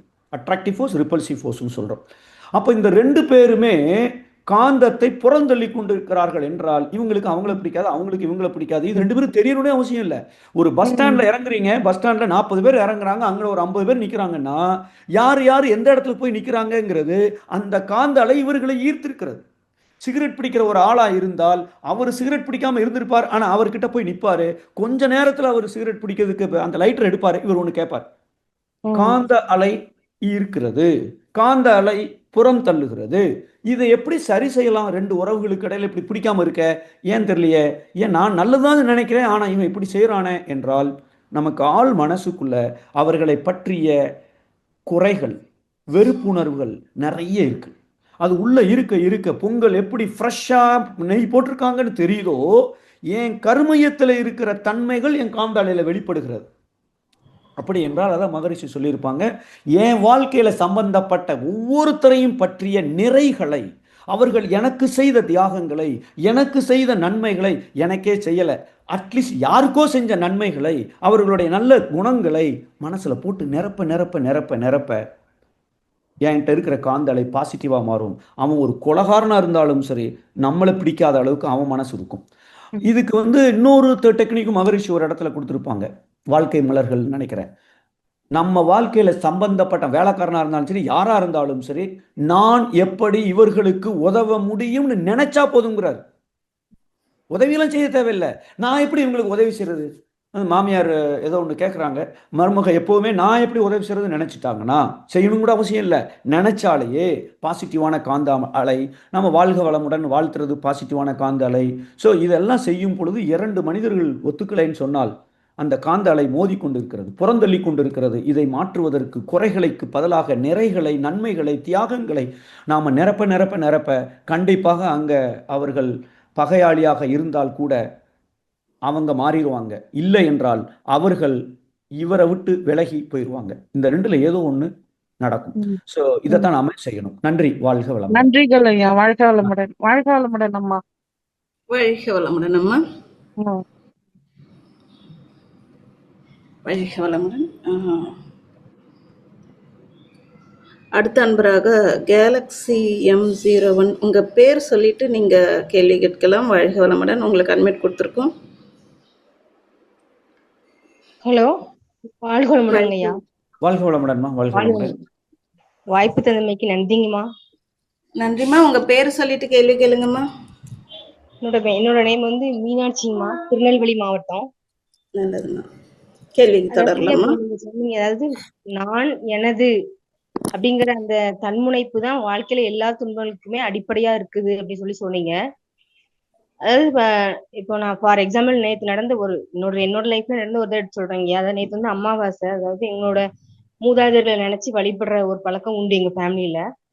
அத்தை மாமா 2 பேருமே இல்ல. நாங்க காலையில எந்திரிச்சு மெடிடேஷன் பண்ணிட்டு அவரை நல்லா வாழ்த்திட்டு வச்சுட்டு எல்லாமே எல்லாம் ப்ராப்பரா போயிட்டே இருந்தது பாத்துக்கோங்க. அப்ப சமையல்லாம் முடிச்சிட்டு அவங்க பொதுவாவே அமாவாசை அன்னைக்கு ஒரு நேரம் தான் சாப்பிடுவாங்க. 2 நேரம் சாப்பிட மாட்டாங்க. ஏதாவது பால், டீ, பழம் ஏதாவது சாப்பிட்டு இருந்துருவாங்க. அப்படி இருக்கும்போது காலையில ரொட்டீனா காலையில அதிகாலையில எந்திரிச்சு சமையல் பண்ணி படைச்சு சாப்பிட்டுட்டு அன்னைக்கு ஃபுல்லுமே விரத மாதிரி இருக்கிறது அப்ளை பண்றது. அப்ப எல்லாமே ப்ராப்பரா நல்லா போயிட்டு இருந்ததுங்க. திடீர்னு பாத்தீங்கன்னா என்ன சூழ்நிலைன்னு தெரியல. எல்லா வேலையுமே முடிச்சிட்டு சரி வாங்க படைச்சிட்டு சாமி கும்பிட்டுட்டு சாப்பிடலாம்னு சொல்லி கூப்பிட போனேன் பாத்துக்கோங்க. அவ்வளவு நேரம் பொறுமையா இருந்தவர் என்ன நடந்ததுன்னே தெரியல. டக்குன்னு வண்டி எடுத்துட்டு நான் சாப்பிட வாங்கன்னு சொல்லவுமே வண்டி எடுத்துட்டு விட்டுன்னு கிளம்புனாங்க. கிளம்பும் போது என்னாச்சுன்னா அந்த வண்டி ஸ்லிப் ஆகி டக்குன்னு அந்த வண்டியோட கீழே விழுந்துட்டாங்க. நான் ஓடி போய் பக்கத்துல அந்த ஆட்டோக்காரங்க இருந்தாங்க, எழுப்பி விட்டுட்டு அந்த மாதிரி வண்டியெல்லாம் எடுத்து நேரா விட்டுட்டு வந்தாச்சு வீட்டுக்குள்ள வந்த நேரத்துல இருந்து ஒரே சத்தம் பார்த்துக்கோங்க. வந்து வீட்டுக்குள்ள தம்மு திம்முன்னு கதவெல்லாம் உடைச்சிட்டு அப்படியே ஆர்ப்பாட்டம் பண்ணிட்டு போயிட்டாங்க. நான் எதுவுமே பேசல, அமைதியா பேசாட்டு அமைதியா இருந்துட்டேன். அப்புறம் அப்புறம் கொஞ்ச நேரம் கழிச்சு 1 ஹவர் கழிச்சு சாப்பிட வாங்க கம்பெனி போயிட்டாங்க, ஆபீஸ கூப்பிடுறாங்கன்னு போயிட்டாங்க. ஒரு 1 ஹவர் கழிச்சு கூப்பிடுறேன், ரெஸ்பான்ஸே இல்ல. நானும் விட்டுட்டேன். சரி நீ அமாவாசை எனர்ஜிக்கா இருக்கட்டும், அந்த எனர்ஜியை ஃபுல்லு வாங்கட்டும்னு சொல்லிட்டு விட்டுட்டேன். ஆனா பாத்தீங்கன்னா நேத்து ஃபுல்லுமே சாப்பிடாம நைட்டு தான் பாத்தீங்கன்னா வந்து சாப்பிட்டாங்க. அப்ப அது வந்து எனக்கு ரொம்ப ஒரு வருத்தமா இருந்தது பாத்துக்கோங்க. அதாவது நம்ம எல்லாமே ஒரு ரெஸ்பெக்டோட பண்ணியும் அந்த ஒரு இது கிடைக்கலையே அப்படிங்கும்போது எனக்கு வந்து அது ரொம்ப இதா இருந்தது. அது எதனால இங்க அந்த இது என்னோட பதிவு வந்து அன்னைக்கு அப்படி கழிஞ்சிருக்குதா என்னங்கறத கொஞ்சம் டீட்டெயிலா சொல்லணுங்க. வாழ்க வளமுடன். எல்லாருடைய வாழ்க்கையிலையும் இந்த மாதிரியான சூழ்நிலைகள் வந்தால் தான் பாவப்பதிவு லம்பா கழியும். ஒரு 10,000 20,000 அப்படின்னு கழியும். நீங்கள் எல்லாம் சூப்பராக நீங்களே ஒரு கெட்டதாக பண்ணிட்டு இருக்கும்போது இன்னொருத்தர் திட்டுறது ஒன்றும் பெரிய அதில் நிறைய கழியறதுக்கு ஒன்றும் இல்லை. ஏன்னா இவரும் அடிச்சிருக்காரு, அவருங்க திருப்பி அடிக்கிறாங்க, பெரிய அது அது அது வேற மாதிரியாக தான் கழிய போகுது. இது வந்து லம்பா கழியணும்னு நம்ம நேர்மையாக இருக்கணும், நியாயமாக இருக்கணும், அன்பாக இருக்கணும், எல்லாம் சரியாக இருக்கணும். ஆனால் சுற்றி இருக்கிறவங்க தப்பு செய்யணும். அப்போ தான் அந்த வலியோட வேதனை வந்து ஜாஸ்தியாக இருக்கும் பொழுது பாவப்பதிவுடைய கழிவு வந்து ஜாஸ்தியாக இருக்கும். இது சிம்பிள் மேத்தமெட்டிக்கல் லாஜிக்கு. இப்போது இதுக்கு என்ன காரணம் இல்லை என்ன அப்படின்னு யோசிச்சோன்னா, முதல் காரணம் நாம் என்ன நினைக்கிறோம், இன்னைக்கு காலையிலேருந்து நான் என்ன செய்தேன், எவ்வளவு அருமையாக பண்ணியிருக்கேன், எவ்வளவு சூப்பராக அவங்களுக்கு பிடிச்ச மாதிரி எல்லாத்தையும் பண்ணியிருக்கேன், ஆனால் அவங்க இப்படி பிஹேவ் பண்ணுறாங்க. அவங்க டென்ஷன் ஆனது மட்டும் இல்லை, அவங்களும் கீழே விழுந்து இதனால் பல பேருக்கு டென்ஷன் ஆகி இவ்வளவு சிக்கலும் அங்கே நடந்திருக்கிறது. இப்போது நம்ம சிற்றறிவு இந்த ஒரு நாள் கணக்கை கணக்கு பண்ணுது. ஆனால் பேரறிவு ஆண்டவன் கணக்கு என்னன்னா, நாம் பிறக்கும்போது இல்லை, பிறந்ததுக்கு முன்னாடி அம்மா அப்பா செய்த பாவப்பதிவு புண்ணிய பதிவுகள், அப்புறம் நான் செய்த பாவப்பதிவு புண்ணிய பதிவுகள், எலுமிச்சம்பழ விதையை போட்டால் எப்போ காய் காய்க்கணுமோ அப்போதான் காய் காய்க்கும். அப்போ அந்த விளைவு என்பது அந்தந்த சூழ்நிலைக்கு ஏற்ப என்னுடைய குணத்தில் நான் எதை மாற்ற வேண்டுமோ அதற்கு ஏற்பதான் சூழ்நிலைகள் உருவாக்கப்படுகிறது. இந்த சூழ்நிலையை உருவாக்குறது நம்முடைய கருமையம்தான், வேற யாருமே இல்லை. ஸோ அதனால் கண்டிப்பாக நம்ம என்ன யோசிச்சு பார்க்கணும்னா, இந்த மாதிரி ஒரு சூழ்நிலையில் நமக்கு இன்னும் பொறுமை பத்தலை, நான் இன்னும் கவலைப்படக்கூடாது, வருத்தப்படக்கூடாது, நான் ஏன் டியூட்டியை கரெக்டாக பண்ணியிருக்கேனே, நான் ஏன் பயப்படணும். நீங்கள் காலையிலேருந்து அப்போ அந்த சூழ்நிலை வரைக்கும் என்னென்ன ஃபார்மாலிட்டி சடங்கு முறைகளை அமாவாசை அன்னைக்கு செய்யணுமோ அற்புதமாக அதை செய்திருக்கும் பொழுது விளைவு வேற ஒரு மாதிரியாக இருக்கிறது என்றால் அவன் கணக்கு. ஏன் இஷ்டப்படிலாம் எல்லாரும் இருக்க மாட்டாங்க, அவன் இஷ்டப்படி ஏன் கரும வினைப்படி நடத்தி கொண்டு இருக்கிறான் அப்படிங்கிற ஒரு புரிதலை அப்பப்போ ஞாபகம் வச்சுக்கிட்டீங்கன்னா, நான் யாரு அவங்க யாரு இதை கேட்டுட்டீங்கன்னா அவங்க மேலே நமக்கு குறை சொல்ல தோணாது. அவங்க அது நடந்ததுக்கு காரணம் அவங்களுடைய கர்மவினை, என்னுடைய கர்மவினை எல்லாம் ஒட்டு மொத்தமாக சேர்ந்து நம்முடைய சூழ்நிலை அமைகிறது. ஸோ அதனால் நம்ம செய்ய வேண்டியதெல்லாம், நமக்கு மேபி இன்னும் கொஞ்சம் பொறுமை தேவைப்படலாம். 2, இதுவரைக்கும் நாம் செய்த செயல்களுடைய விளைவாக இருக்கலாம், இல்லை நம்ம அம்மா அப்பா கொண்டு வந்த அந்த கர்ம வினையின் விளைவாக இருக்கலாம். ரொம்ப ஆராய்ச்சி பண்ணாதீங்க. அது ஆராய்ச்சி பண்ணி கண்டுபிடிச்சிட்டீங்கன்னா சீரியஸ் தூக்கம் வராது. நான் இப்போ என்ன செய்யணும், நான் துன்பம் கொடுக்காமல், துன்பத்தை எடுத்துக்கொள்ளாமல், முடிந்த அளவுக்கு நன்மை செய்கிற அளவிலே என்னுடைய எண்ணம் சொல் செயல் இருக்கா, இதை மட்டும் நம்ம ஃபோக்கஸ் பண்ணிட்டோம்னா கண்டிப்பாக அந்த சூழ்நிலை குறைய ஆரம்பிச்சிடும். அப்படி நடந்ததுக்கு காரணம் அமாவாசையாக கூட இருக்கலாம். இந்த கோள்களுடைய சஞ்சாரங்கள் மனதனுடைய அலைச்சூழலை கண்ணான்னு கூட்டுறதுக்கு வாய்ப்பு இருக்குது. அன்னைக்கு தான் நிறைய ஆக்சிடென்ட் நடக்குது, நிறைய படுத்த படுக்கையாக இருக்கிறவங்க மரணிக்கிறார்கள் என்று ஜப்பானியில் பல ஆராய்ச்சிகள் அதை உறுதிப்படுத்துகிறது. ஸோ அதனால தான் பாருங்கள், நீங்கள் கரெக்டாக சொன்னீங்க, அந்த அமாவாசை அன்னைக்கு பழம் தான் சாப்பிடுவாங்க, பால் சாப்பிடுவாங்கன்ட்டு. சூப்பர். இதை ஒவ்வொருத்தரும் கடைப்பிடிக்க ஆரம்பிச்சிட்டோம்னாலே உடலுக்கு நாம் தீங்கு செய்ய மாட்டோம், மனதுக்கும் தீங்கு செய்ய மாட்டோம். இந்த பழமும் இதுவும் நம்ம சாத்வீக உணவை சாப்பிடும் பொழுது சிந்தனையும் சாத்வீகமாக இருக்கும், முரட்டுத்தனமாக இருக்காது. ஸோ இதை கொஞ்சம் கொஞ்சம் நாம் முறைப்படுத்தக்கூடிய வழிமுறைகளையும் பின்பற்றிட்டோம்னா நம்ம முன்னோர்கள் அருமையாக செஞ்சுருக்கிறாங்க. நமக்கு நம்ம அறிவுக்கு இன்னும் அது கன்வின்சிங்காக இல்லைன்னு நினைக்கிறேன், பல பேர் செய்கிறதில்ல. நன்றி, வாழ்க வளமுடன். Thank you sir. வாழ்க வளமுடன். வாழ்க வளமுடன். வாய்ப்பு தந்தமைக்கு நன்றிங்கம்மா. வாழ்க வளமுடன். வளமுடன் அம்மா. அடுத்த அன்பராக பவன் ஸ்ரீனிவாசன் ஐயா, வாழ்க வளமுடன். ஐயா வாழ்க வளமுடன் ஐயா. வாழ்க வளமுடன் ஐயா. வாழ்க வளமுடன். வாழ்க வளமுடன். ஐயா இப்ப நம்ம ஸ்பீச்ல நீங்க சொல்லுவீங்க unless you can believe it you can't see it அப்படின்னு நீங்க சொல்லுவீங்க. ஸோ அதுக்கு ஒரு எக்ஸாம்பிளா இப்ப ஒரு தமிழ்நாட்டில் நடத்திருக்க அரசியல் மாற்றம் எனக்கு அதுதான் ஞாபகத்துக்கு வந்துச்சு. ஐயா சொல்லிக்கிட்டே இருப்பாங்க, அவங்க பிலீவ் பண்ணாங்க, அவங்க இது பண்ணாங்க. இதை பத்தின உங்க கருத்து சொல்றதா இருந்தா சொல்லலாங்க. அடுத்து இன்னொரு கேள்விங்க, ஒரு இன்புட்டா கூட இருக்கலாம்.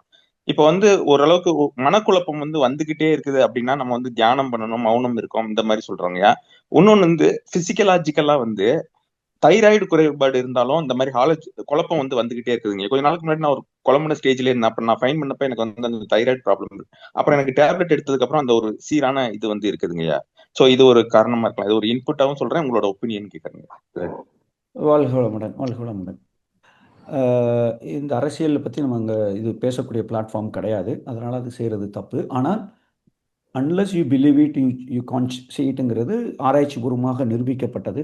ஸோ அதனால் இன்னைக்கு பார்த்தோன்னா படத்தில் வர்ற வில்லன் அவன் ஒரு ஆளை மிரட்டி அந்த அந்த பில்டிங்கை விலைக்கு அவன் அந்த பில்டிங்குக்கு 50 கோடி பெருமானம் உள்ளதை 1 கோடியை கொடுத்து அதை வாங்கணும்னு நினச்சிட்டு போனான்னா அவன் நினச்சதை செஞ்சிடறான். ஆனால் உண்மையிலேயே வாழ்க்கையில் நம்ம யோசிச்சு பார்த்தா 90% மக்கள் நல்லவர்கள், இந்த 10% மக்கள் தான் கெட்டவர்களாக இருக்கிறார்கள். ஆனால் கெட்டவர்களுக்கு பயந்து இந்த 90% மக்கள் இன்னைக்கு வாழ்ந்து கொண்டிருப்பதை பார்க்குறோம். ஏன்னா அவன் இந்த வில்லன் இருக்கானே மனோசக்தி சூப்பராக இருக்கு, அவனுக்கும் அலைச்சூழல் கம்மியாக இருக்கும். ஏன்னா அவன் ஒரு தவறே செய்தாலும் ஒரு சாட்சி இல்லாமல் அட்டகாசமாக அவன் பண்ணிட்டு போகிறவனா இருக்கலாம். அவன் அவன் அந்த பெரிய வில்லன் சொல்கிறான் அவன்கிட்ட, போகும்போது ஏசியை போட்டுன்னு இருக்கான். இவர் சொன்னது ஏர் கண்டிஷன் ஆன் பண்ணிட்டு போன்றிருக்காரு, அவன் அசிஸ்டன்ட் கமிஷனரை போட்டு போயிட்டான். அப்போ எந்த அளவுக்கு சொன்னதை செய்யணுங்கிற நம்பிக்கையும் அவனுடைய மனோசக்தியும் இருக்கிறதோ அதுக்கு தகுந்த மாதிரி அது நடக்குது. ஸோ நம்ம நல்லவர்கள் எதை அதிகம் நினைக்கிறார்களோ அது நடக்கணும். ஆனால் இன்னைக்கு நல்லவர்கள் அதை கண்டு பயப்படுறாங்க. ஸோ இந்த ஒரு சின்ன சூழ்நிலையை மாற்றிட்டோம் அப்படின்னு சொன்னால் யார் ஜெயிச்சிருக்காங்களோ அவங்க அதை அதில் ஆணித்தரமாக நம்பியிருக்கலாம். ஸோ அந்த நம்பிக்கை அது விளைவை தரும்.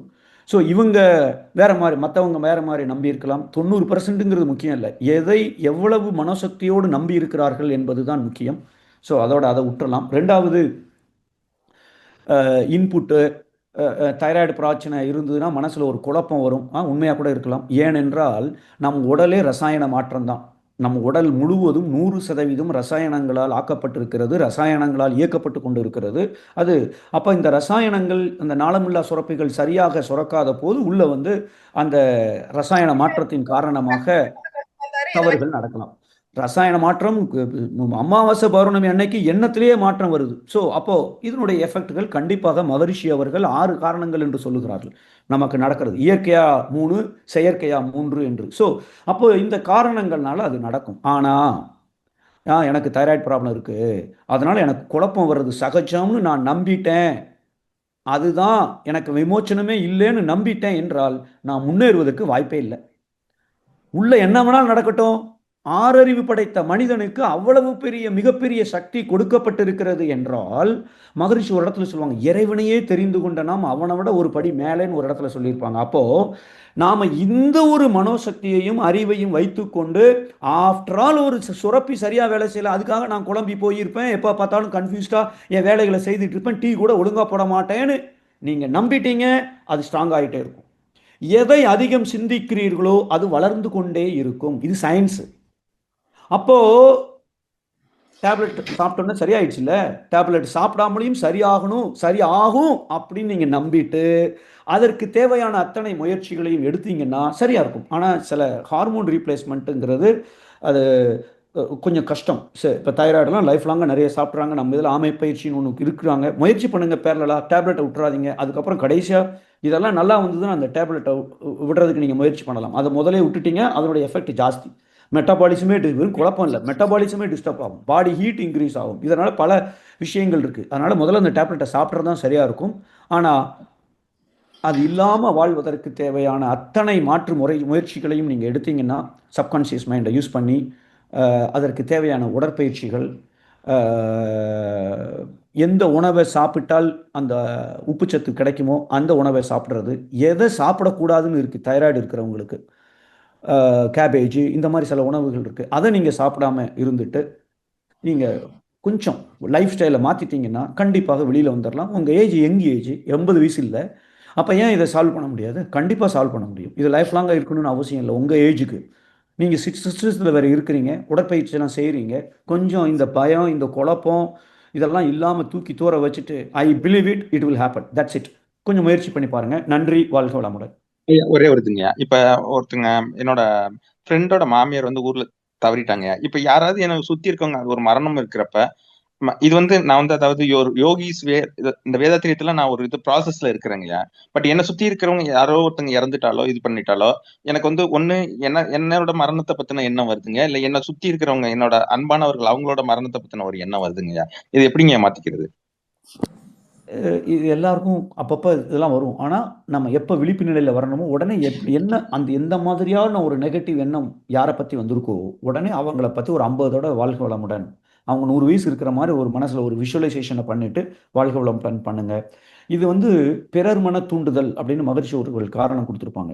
இந்த பிறர் மன தூண்டுதல்ங்கிறது தான் இது அதனுடைய எஃபெக்ட் தான் இது. ஸோ இது வந்து நம்மளை சுற்றி நடக்கிற விஷயங்கள் நிறைய நடக்குது. நீங்கள் இப்போ உங்கள் ஃப்ரெண்டு சொல்லாட்டாலும் டிவியில் பல விஷயங்கள், டிவியை திறந்தாலும் இன்றைக்கி நெகட்டிவான எதிர்மறை விஷயங்கள் எதிர்மறை செய்திகளை தான் நம்ம பார்க்குறோம். இதெல்லாம் நம்மளை அஃபெக்டே பண்ணக்கூடாது. நம்ம அப்படியே 3வது மனுஷனாக உட்காந்து காதில் வாங்கினோம் அவங்க அம்மா ஆமாம் இயற்கை என்ன பண்ணுறது பாவம்,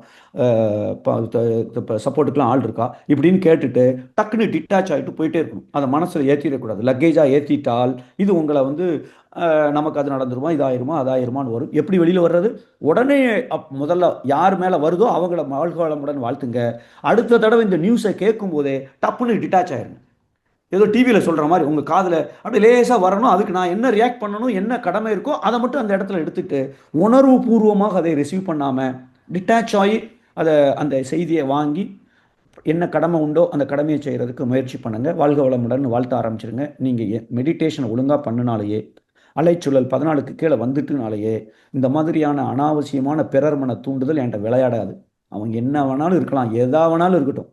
நீங்கள் நெற்றியில் புருவ மத்தியில் எண்ணத்தை கொண்டு வந்துட்டீங்கன்னு சொன்னால் நீங்கள் யோசிப்பீங்க நான் என்ன செய்யணும், இப்போ இது எனக்கு நல்லதா கெட்டதா, சிம்பிள். ஸோ அதுக்கு இன்னும் கொஞ்சம் நம்ம தவம் செய்யணும். இதை செய்துட்டா போதும். வாழ்த்துங்க. நான் சொன்ன மாதிரி சரியாயிரும். வாழ்க வளமுடன். நன்றிங்க. வாழ்க வளமுடன். அடுத்த நண்பராக சிவராமன் ஐயா, வாழ்க வளமுடன். வாழ்க வையகம், வாழ்க வையகம், வாழ்க வளமுடன். முத்து சாருக்கு வணக்கம். வணக்கம் ஐயா. வணக்கம். வாழ்க வளமுடன். ஏற்கனவே ஒரு 6 மாதங்கள் முன்பு என்னுடைய உறவினர் இறந்து போனதுக்காக உங்ககிட்ட பேசியிருக்கேன். ஞாபகம் இருக்கும்னு நினைக்கிறேன். தாம்பரம். சரி, நல்லதுயா. சந்தோஷம் சந்தோஷம். ஆமா ஆமா ஞாபகம் இருக்கு. கரெக்ட், ஞாபகம் வந்துச்சு. ரொம்ப மகிழ்ச்சி. உங்களை இந்த பேக்ல மகரிஷி உட்காரும்போது மகரிஷியோட உருவமா தான் எனக்கு தெரியுறீங்க. அற்புதமா இருக்கு. இப்ப ஒரு சின்ன இதுல இந்த நமக்கு வந்து இந்த தன்முனைப்பு வருது அப்படின்றது இயல்பா யதார்த்தமா அது எப்படி கடந்து செல்வதற்கான வழிகள் என்ன இருக்கு? நம்ம நிறைய படிச்சிருந்தாலும் உங்களை போல பேராசிரியர் பெருமக்கள் சொல்லும் பொழுது அதில் உள்ள இன்றைய காலத்துக்கு ஏற்ற ஒரு நுணுக்கங்கள் ஏதாவது கிடைச்சதுன்னா வி கேன் இம்ப்ளிமெண்ட். அந்த ஆங்கிள் கேள்வி கேட்கிறேன். ஒண்ணு. ரெண்டாவது, தொடர்ந்து ஒரு 6 மாதங்களை பார்த்தா சிறு சிறு விபத்துகள் வந்து விழுந்துட்டே இருக்கு. இது வந்து பதிவுகள் நம்மளை விட்டு போகுதா அப்படின்ற தாட்ல தான் நான் போயிட்டு இருக்கேன். பட் சுத்தி இருக்கவங்க எல்லாருமே உங்களுடைய கவனக்குறைவு, அஜாக்கிரதை, நீங்க எதையோ சிந்திட்டு போற, எங்கேயா வீழ்ந்துட்டு வந்துடுற, ஒரு வாரம் அடிபடுற அப்படின்றாங்க. ரெண்டுக்கும் கொஞ்சம் ஐயங்கள் தெளிவுபடுத்தினா மகிழ்ச்சி அடைவேன். வாழ்க வளமுடன். வாழ்க வளமுடன். வாழ்க வளமுடன். இந்த ஃபர்ஸ்ட் கேள்வி, அறிவு உணர்ச்சிகளுக்கு அடிமையாவது இயல்பு அப்படின்னே சொல்லியிருப்பார் மகரிஷி. ஏன் அப்படி சொல்லியிருக்காங்கன்னா, இந்த ஓரறிவு படைத்த தாவரம், அப்புறம் ஈரறிவு படைத்த புழு, பூச்சி, ஊர்வன, விலங்கினங்கள், இந்த 5 அறிவு வரைக்கும் இருக்கிற விலங்கினங்கள், இந்த பரிணாம வளர்ச்சியில இந்த அறிவு எப்படி வளர்ந்தது என்றால், ஓரறிவிலிருந்து 5 அறிவு வரைக்கும் இந்த உடலுக்கு என்ன தேவை, எங்க போனா என்ன சாப்பாடு கிடைக்கும், அது எப்படி சாப்பிடலாம், இல்லையா அடிச்சு சாப்பிடலாம். இப்போ உடல் தேவைகளை மட்டுமே நோக்கமாக கொண்டு வாழ்ந்த விலங்கினத்திலிருந்து நாம வந்ததுனால அதனுடைய தன்மை நமக்கு ஆதிக்கம் பதிவுல ஸ்ட்ராங்கா இருக்கிறதுனால இது இயல்பாக இந்த தன்முனைப்பு என்பது இப்போ ஒரு அனிமல் இன்னொரு அனிமலை வருது, அடிக்க வருதுன்னா இல்லை சாப்பாடு கிடைக்கலன்னா தன்னுடைய ஃபுல் ஃபோர்ஸையும் அதுக்கு அப்ளை பண்ணும். அதுங்க வந்து தனக்கு சாப்பாடு வேணும் அவ்வளவுதான் அதுக்கு தெரியும், வேற எதுவுமே அதை பத்தி கவலைப்பட போறது இல்லை. ஆனா நமக்கு தான் அந்த பிரச்சனை இருக்கிறது. அடுத்து துன்பம் கொடுத்துட்டா துன்பம் எனக்கு வருங்கிற விதி நமக்கு மட்டுமே பொருத்தமாக வேலை செய்கிறது. அப்படி என்றால் இது இயற்கையா வர்றதுதான். அதனாலதான் இந்த விலங்கினத்தன்மையிலிருந்து விடுபடுவதற்காகத்தான் மகரிஷி அவர்கள் முதல்ல மனோசக்தி வேண்டும் என்று தவத்தை கொடுத்திருக்கிறார்கள். அதற்கு அப்புறம் தான் தற்சோதனால எது நல்லது கெட்டது என சொல்லுகிறார்கள். இந்த மனோசக்தி இல்லாம எனக்கு எது சரின்னு தெரிந்தாலும் என்னால் செயல்படுத்த முடியாது. அப்ப தவத்தை ஒழுங்கா செய்ய செய்ய மனோசக்தி கூட கூட அலைச்சூழல் குறைய குறைய என்ன செய்யணும் என்ன செய்யக்கூடாது, எது சரி எது தப்பு என்கிற ஒரு அகமை நமக்கு கிடைக்கிறது. ஸோ அதனால இயல்பாக வர்றதுதான். அதனாலதான் மகரிஷி இன்னும் கொஞ்சம் சிம்பிளா நான் யார் அவங்க யாருன்னு ஒரு கேள்வி அப்பப்ப கேட்டு ஞாபகப்படுத்திக்கிட்டோம்னு சொன்னால், ஐயோ நான் விலங்கினம் இல்ல, தெய்வத்திற்கு நிலைக்கு போகக்கூடிய மனிதன் அப்படிங்கிற ஒரு புரிதல் அந்த இடத்துல ஞாபகப்படுத்திக்கிட்டோம்னா கொஞ்சம் கொஞ்சமா வந்துடும். நிச்சயமா இந்த ஈகோ ஒரு 5% வரைக்கும் குறைச்சிக்கிறது ரொம்ப ரொம்ப ஈஸி. இந்த கடைசி 5% கொஞ்சம் போராட்டம் தான், ஆனால் கண்டிப்பாக முடியும் நம்புறேன். ஸோ அதான் முதல் கேள்வி. ரெண்டாவது கேள்வி, இந்த ஒரு 6 மாசமாக பல நேரங்கள்ல இந்த கோள்களுடைய சஞ்சாரங்கள் பர்டிகுலரா செவ்வாய் உங்க ஜாதகத்துல வீக்கா இருந்து இப்போ அதனுடைய தசையோ புத்தியோ நடந்திருக்கிறது என்றால் அது கொஞ்சம் விபத்துக்களை ஏற்படுத்தக்கூடிய ஒரு எண்ணத்தை, கவனக்குறைவை, சூழ்நிலையை ஏற்படுத்தி விடும். ஸோ என்கிட்ட கேட்டா நீங்க வந்து கூடுமான வரைக்கும் டெய்லி ஒரு காலையில ஒரு 10 நிமிஷம், சாயங்காலம் ஒரு 10 நிமிஷம் செவ்வாய் கிரகத்து மேல மெடிடேஷன் பண்ணலாம். இல்லை செவ்வாய் கிரகத்துக்கு உள்ள பக்தியில நம்பிக்கை இருக்கிறவங்க அதை செய்யலாம். இன்னும் கொஞ்சம் விழிப்பு நிலையோடு வெளியில போறது வர்றது, ஈவன் பாத்ரூம்ல எழுந்திரிச்சு குளிக்க போனா கூட இது விபத்து நடக்கிற ஒரு சின்ன பீரியடு அப்படிங்கிற ஒரு கவனத்தை நம்ம எக்ஸ்ட்ராவா கேர் பண்ணிக்கிட்டு இருந்துட்டோம்னு சொன்னால் இதுல தப்பிச்சலாம்னு நினைக்கிறேன். இது ஒரு பெரிய விஷயம் இல்லை, அந்த விழிப்பு நிலை இருந்ததுன்னா போதும். ஸோ இன்னும் கொஞ்சம் கவனமா எடுத்துக்கிட்டீங்கன்னா போதும். நன்றி, வாழ்க வளமுடன். பஞ்சபூத வாழ்க வளம். அடுத்த நண்பராக மாரிமுத்து ஐயா, வாழ்க வளமுடன். ஐயா வாழ்க வளமுடன். ஐயா வாழ்க வளமுடன். ஐயா வாழ்க வளமுடன். எப்படி இருக்கீங்க? வாழ்க வளமுடன். ஐயா நல்லா இருக்கீங்களா ஐயா? சூப்பரா இருக்கும். சூப்பர். ரொம்ப அருமையான இதுங்கய்யா. அந்த தலைப்பே வந்து மிகப்பெரிய நல்ல தலைப்பா இருக்குது. நம்மளுடைய நம்மளுடைய துன்பங்களுக்கு காரணம் என்னன்னா, மறைமுக காரணங்கள் என்னன்னா நீங்க தெளிவா சொன்னீங்க. நம்ம வந்து வாழ்க்கையில பல விஷயங்கள பல இடங்கள்ல வந்திருக்கோம். நம்ம சின்ன வயசுல இருந்து சில வேலைகளுக்கு போறோம், பணம் சம்பாதிக்கிறோம், பல விஷயங்களை பண்றோம், கல்யாணம் பண்றோம், குழந்தைகள் இருக்காங்க, குடும்பத்தை நடத்துறோம். அந்த லெவல்ல வந்து ஒரு ஒரு கட்டத்துலயும் நம்ம வந்து வர்றோங்க ஐயா. ஆனா வந்து வேதாத்திரி மகிழ்ச்சி வந்து எல்லா கட்டத்திலையும் கடந்து வந்துட்டு அது ஒரு கட்டத்துல என்ன நடந்தது டீட்டெயிலாவே எழுதியிருப்பாரு. சின்ன குழந்தை என்ன நடந்தது, அது என்ன நடந்தது, துன்பங்கள் அவருடைய வாழ்க்கை வரல படிச்சாலே மறைமுகமான துன்பங்களுக்கு என்ன காரணம் நமக்கு ஓரளவுக்கு தெரியும். ஒரு காலகட்டத்தில் அவர் அனுபவத்தை துன்பம், அதுல இருந்து அவர் எப்படி மேல வந்தாருங்கிறத வந்து ஒரு ஸ்டெப் பை ஸ்டெப்பா சொல்லியிருக்காரு. அந்த விஷயத்த நீங்க இவ்வளவு விஷயம் ஐயா சொன்ன அந்த பாடல்களோடு சொன்னீங்க. ரொம்ப அந்த பாடல்களும் ரொம்ப அருமையா இருந்தது. அந்த பாடல்ல வந்து ஐயா சொல்லியிருக்கிற பல விஷயங்கள்ல நீங்க சொல்லக்கூடிய ஒரு விஷயம் நான் என்ன நினைக்கிறேன்னா, இன்னும் கூட மக்கள் வந்து அந்த பழக்கத்திற்கும் விளக்கத்திற்கும் போராடிதான் கொண்டுதான் இருக்கிறோம். அதுல வந்து 100ல நீங்க ஆத்மீய சொல்லிருக்கீங்க, 100ல ஒரு 3% தான் வந்து அந்த விளக்கத்துக்கு, அந்த பழக்கத்துக்கு விளக்கத்தோட வாழ்றவங்க 3% தான் சொல்லிருக்கோம் வேர்ல்டுலயே. 97% பாத்தீங்கன்னா அந்த பழக்கத்துலதான் இருக்காங்க. அதுக்கு விளக்கம் கொடுக்க முடியாம அது எந்த பழக்கமோட இருக்கலாம், உணவுனா இருக்கலாம், இல்லைன்னா ஆல்கஹால், இந்த மாதிரி நிறைய ஒரு விஷயத்துக்கு மேல அதிக பற்று வச்சு அதை வந்து அவங்க அதையே திருப்பி செஞ்சுட்டே இருக்கிறோம். அந்த நிலையிலிருந்து மாறுவதற்கு ஐயாவே சொல்லிருக்காரு. இந்த தவம் பண்றவங்கள ஒரு கோடி 1,00,000 பேர் அந்த நிலையை அடைய முடியும். பல இடங்கள சொல்லியிருக்காங்க. எல்லாருமே இது முடியாது. ஆனா இது என்னன்னா நம்ம முயற்சி பண்றதுக்கு தான் இவ்வளவு விஷயம் நம்ம பண்றோம். அது எல்லாரும் அந்த இலக்கு அடையணுன்றதுதான். ஆனா நிறைய பேர் அது வெற்றி பெறாங்க. நிறைய பேர் காரணம் என்னவா இருக்குங்க? இவ்வளவு பிரச்சனை இருக்கு. அது விளக்கத்துக்கும் பார்க்கறது தான் நம்ம போராடிட்டு இருக்கோம். உண்மையிலே அதான். அதுல மாறிட்டாவே விளக்கம் கிடைச்சிட்டாவே நம்ம பல விஷயங்கள நம்ம மறைமுக துன்பங்களுக்கு ஈஸியா ஒரு ஒரு விட கிடைச்சிடும் நான் நினைக்கிறேன் ஐயா. உங்களோட கருத்துக்கள் நீங்க சொல்லுங்க. வாழ்க வளமுடன், வாழ்க வளமுடன். அதாவது பழக்கத்திற்கும் விளக்கத்திற்கும் இடையே போராடுபவன் மனிதன், ரொம்ப கரெக்டு. ஆனா விளக்கம் கிடைச்சா போதுங்கிறது மட்டும் அல்ல, விளக்கம் கிடைக்கணும். எல்லாருக்குமே தெரியும் கோவப்பட்டா நல்லது இல்லைன்னு. விளக்கம் தெரியும். யாருக்கு தெரியாது கோவப்பட்டா நல்லது இல்லை, வாக்கிங் போனால் நல்லது, பீஸா சாப்பிட்டா நல்லது இல்லை. இப்போ எல்லாருக்கும் தெரியும். 5 வயசு பையனுக்கே இப்போ எது நல்லது எது கெட்டதுன்னு தெரிகிற அளவுக்கு அறிவு வளர்ச்சி அடைந்து கொண்டு இருக்கிறது. இல்லைன்னா ஃபிங்கர் டிப்பில் அடித்தா பதில் அவங்களுக்கு கிடைக்குது. ஸோ விளக்கம் இன்றைக்கு, அது மகரிஷி ஒரு கவிதையில் சொல்லியிருப்பாங்க, இன்னைக்கு நமக்கு கொடுக்கப்பட்டிருக்கிற இதிகாசங்கள், புராணங்கள், இந்த ஆன்மீக கதைகள், இல்லை ஆன்மீக விளக்கங்கள், இதெல்லாம் மனுஷனுக்கு ரொம்ப போதும். ஏகப்பட்டது கொடுத்துட்டாங்க. செயல்படுத்துறானா? அதுதான் இன்னைக்கு தேவைப்படுகிறது. கரெக்ட். இதை செயல்படுத்துவதற்கு என்ன தேவை என்றால், மகரிஷி அவர்கள் பதஞ்சலி முனிவர் சொன்ன அந்த யோக சூத்திரத்துல 8 சொல்லியிருப்பாங்க. இயமம், யமம், யமம், நியமம், யோகாசனம், பிராணயாமம், அதற்கு அப்புறம்தான் பிரத்யாகாரம், தாரணா, தியானா, சமாதின்னு கடைசி நாள் மனசுக்கு. அந்த காலத்தில் பதஞ்சலி முனிவர் படி நீங்கள் இயமும் நியமம்னா எது செய்யலாம் எது செய்யக்கூடாது, காலைல 4 மணிக்கு எந்திரிச்சிடணும், சிகரெட் பிடிக்கக்கூடாது, இதெல்லாம் கடைப்பிடித்தவர்களுக்கு மட்டுமே தியானம் தீட்சை கொடுக்கப்பட்டது. அந்த காலத்தில் நிறைய பேர் அதுக்கு பொருத்தமாக இருந்தார்கள். ஆனால் இன்னைக்கு இதெல்லாம் செஞ்சுட்டு வானா ஒருத்தரும் தீட்சை எடுக்க வரமாட்டாங்க. ஏன் அப்படின்னா, இன்னைக்கு அந்த அளவுக்கு நீங்க சொன்ன மாதிரி பழக்கத்தின்படி வாழக்கூடிய மக்கள் நிறைய பேர் இருக்காங்க. அப்போ இவர்களுக்கு விளக்கம் முதல்ல தேவையில்லை. முதல்ல விளக்கத்தை கொடுத்தா அதை பின்பற்றுவதற்கு தேவையான மனோசக்தி தேவைப்படுவது என்பதனால தான் மகரிஷி முதல் படிநிலையாக தவத்தை கொடுத்து தற்சோதனையை 2வதாக மாற்றிவிட்டார்கள். அங்க அந்த முதல் தான் அதுல வரும்.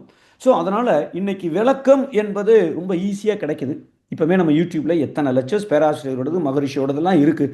எத்தனை பேருக்கு பல விஷயங்கள் நிறைய தெரியுது. எந்த உணவை சாப்பிடலாம் சாப்பிடக்கூடாதுல ஆரம்பித்து எல்லாம் தெரியுது. ஆனால் நடக்க முடியல. ஏன்னா மனோசக்தி இல்லை. 2வது பயிற்சி, ப்ராப்பரான ஒரு பயிற்சி இல்லை. இந்த மனோசக்தியையும் சினத்தை தவிர்ப்பதற்கு ஒரு பயிற்சி மாதிரி, எண்ணத்தை எப்படி ஆராயணும், ஆசையை எப்படி சீரமைக்கணும், கவலையை, இதெல்லாம் பயிற்சி முறைகளை அட்டகாசமாக ஒரு மனோதத்துவ ரீதியாக நமக்கு டிசைன் பண்ணி வடிவமைக்கப்பட்டு மகரிஷி அவர்கள் கொடுத்திருக்கிறார்கள். ஆனால் முதல் ஸ்டெப்பு தவம். தவத்தை நம்ம ஒழுங்காக செய்தால் மனோசக்தி கூடியிருக்கணும். அது இருந்துச்சுன்னு சொன்னால், இன்னைக்கு புதுசாக இந்த சிந்தனைகளை ஒன்று கற்றுக்கிட்டேன்னா இன்னையிலேருந்து அதை என் வாழ்க்கையில் செயல்முறையில் 100% வெற்றி எனக்கு கிடைத்து விடும். ஆனால் அங்கே தான் சிக்கல் இருக்குது. ஏன்னா நம்ம தவத்தை நேரம் கிடைச்சா செய்கிறோம், இல்லை கிடைக்கும் பொழுதே லண்டன் போயிடுறோம், கண்ணை மூடிக்கிட்டு. இதெல்லாம் கொஞ்சம் நாம் சீரமைத்து கொண்டால், உருப்படியாக செய்ய ஆரம்பிச்சிட்டோம்னு சொன்னால் மனோசக்தி கூடும். அந்த அதிகமான மனோசக்தியை வைத்துக்கொண்டு விளக்கத்தின்படி நம்மால் வாழ்வ முடியும். ஸோ அதுதான் தேவை நமக்கு. ஸோ அதனால் விளக்கம் மட்டும் போதுங்கிறது என்னுடைய மகரிஷியோட கருத்தும் இல்லை. கண்டிப்பாக தவம், அதனால் கிடைக்கக்கூடிய மனோசக்தி, மன அலைச்சூழல் குறைவு, இந்த 2 விஷயம் இருந்துச்சுன்னு சொன்னால் விளக்கம் கிடைச்சிட்டுனா கண்டிப்பா நம்ம அதை ஃபாலோ பண்ணிடுவோம். ஆனா நம்ம என்ன செய்ய முடியும்? விளக்கத்தை தான் கொடுக்க முடியும். அதனாலதான் நம்ம உலக சமுதாய சேவை சங்கம் இந்த விளக்கத்தை தான் கொடுக்கறது தான் நம்ம வேலை. ஏன்னா தவம் செய்யறது அவன் செய்யணும். அந்த பயிற்சிகளை சேர்த்து நம்ம செய்து கொண்டு இருக்கிறோம். நன்றி ஐயா, நன்றி. வாழ்க வளமுடன். நல்ல தினசரி வாழ்க்கையில வேதாத்திரியம், பொறுமைசாலி தான் நான், இதெல்லாம் நீங்க இந்த விளக்கத்தை செயல்படுத்துறதுக்கான பல முயற்சிகள் எடுக்கிறீங்க. ஆனா இதுல வெற்றி எந்த அளவுக்கு பண்றவங்க தான் அது பிராக்டிஸ் பண்ணணும். இப்ப நீங்க அதை பயிற்சி பண்ணி தற்சோதனை பண்ணி தவம் பண்ணி தவறை செய்யக்கூடாது என்ற ஒரு முடிவு எடுத்து நீங்க ஒரு பண்ணக்கூடிய அந்த பர்சன்டேஜ் ரொம்ப இப்ப வர வர கம்மியா இருக்குதுங்க ஐயா. அதுதான் வருத்தமா இருக்கு. ஆமா, அது இப்ப இந்த பொறுமைசாலி தான் நான் எடுத்துக்கிட்டோம்னு வச்சுக்கோங்களேன். பொறுமைசாலி தான் நான்ல சேரும் பொழுது ஒரு மாசத்துக்கு ஒரு மாசத்துக்கு 10 தடவை மட்டுமே பொறுமை இழந்தவர்களுடைய எண்ணிக்கை அதில் சேர்ந்தவங்க அந்த கணக்குப்படி எத்தனை பேர் 4000 பேர் இருந்தாங்கன்னா அந்த 4000 பேரில் 77% 78% இருந்துச்சு. 8 மாதம் கழிச்சு அந்த 0 to 10ல் சாரி 77% இல்லை 77 சாரி வெறும் 3% இருந்துச்சு. அதாவது 10 தடவை தான் பொறுமை இழந்திருக்கிறார்கள் ஒரு மாசத்துல வெறும் 3%. 8 மாதம் கழித்து அந்த 0 to 10ல் கிட்டத்தட்ட 77% ஒரு பர்சன்டேஜ் வந்திருக்கு. ஒரு 4 மடங்கு 5 மடங்கு முன்னேற்றம் வந்திருக்கிறது. அந்த 10க்கு மேலே இருக்கிறவங்க ரொம்ப கம்மியாயிடுச்சு. ஸோ இதை நம்பி ப்ராக்டிஸ் பண்ணினால் கண்டிப்பாக முடியும். ஆனால் நீங்கள் ஓவராலாக பார்க்கும்போது இன்னைக்கு அதை பின்பற்றுபவர்கள் குறைவாக இருக்கிறார்கள், கடைப்பிடிப்பவர்கள் குறைவாக இருக்கிறார்கள். அட்வைஸ் ஈஸியாக கிடைச்சிரும். அவங்களே செய்கிறாங்களான்னு கேட்டால் ஒரு சிக்கல். ஸோ இதுக்கு வந்து நம்மளால் முடிந்த அளவுக்கு நம்முடைய நம்பிக்கையையும் எண்ணத்தையும் வலிமைப்படுத்தி மகரிஷி சொல்லுகிற திரட்சி முறை, நான் மாறுகிறேனா, என் ஃபோக்கஸ் அவ்வளோதான்.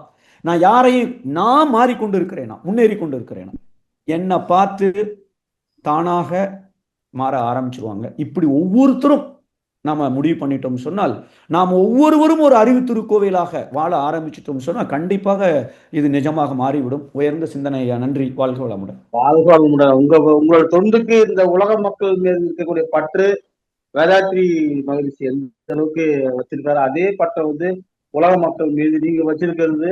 ஆனா அதுக்காக நீங்க நிறைய தொண்டு செய்யறது பாத்தீங்கன்னா, எங்களை மாதிரி ஆளுங்களை வந்து உங்களை மாதிரி நாங்களும் அந்த நிலை வரணும் அப்படிங்கிறது, அந்த நம்ம அந்த வாய்ப்பு கிடைச்சா உங்களுக்கு வாய்ப்பு கிடைச்ச மாதிரி எங்களுக்கும் அந்த வாய்ப்பு கிடைக்கும் போது அந்த தொண்டு இந்த உலக சமுதாயம் நம்ம எவ்வளவு கொடுத்துருக்கு, அந்த சமுதாயத்துக்கு நம்ம என்ன பண்ண போறோம்னா வேதாத்ரி மகரிஷி சொன்ன மாதிரி இந்த சமுதாயம் கொடுத்ததை திருப்பி கொடுக்கறதுக்கு ஒரு ஒரு ஒரு நிலைதான் தொண்டுன்னு ஐயா சொல்லியிருக்காங்க. அந்த தொண்டை உங்க மூலயமா நாங்க நிறைவேற்றோம் அப்படின்ற நிலையில நாங்கெல்லாம் பின்பற்றி வருகிறோம். அந்த நிலையோடு இந்த உலகம் வந்து இந்த பொருளா நல்லுலகத்தையும்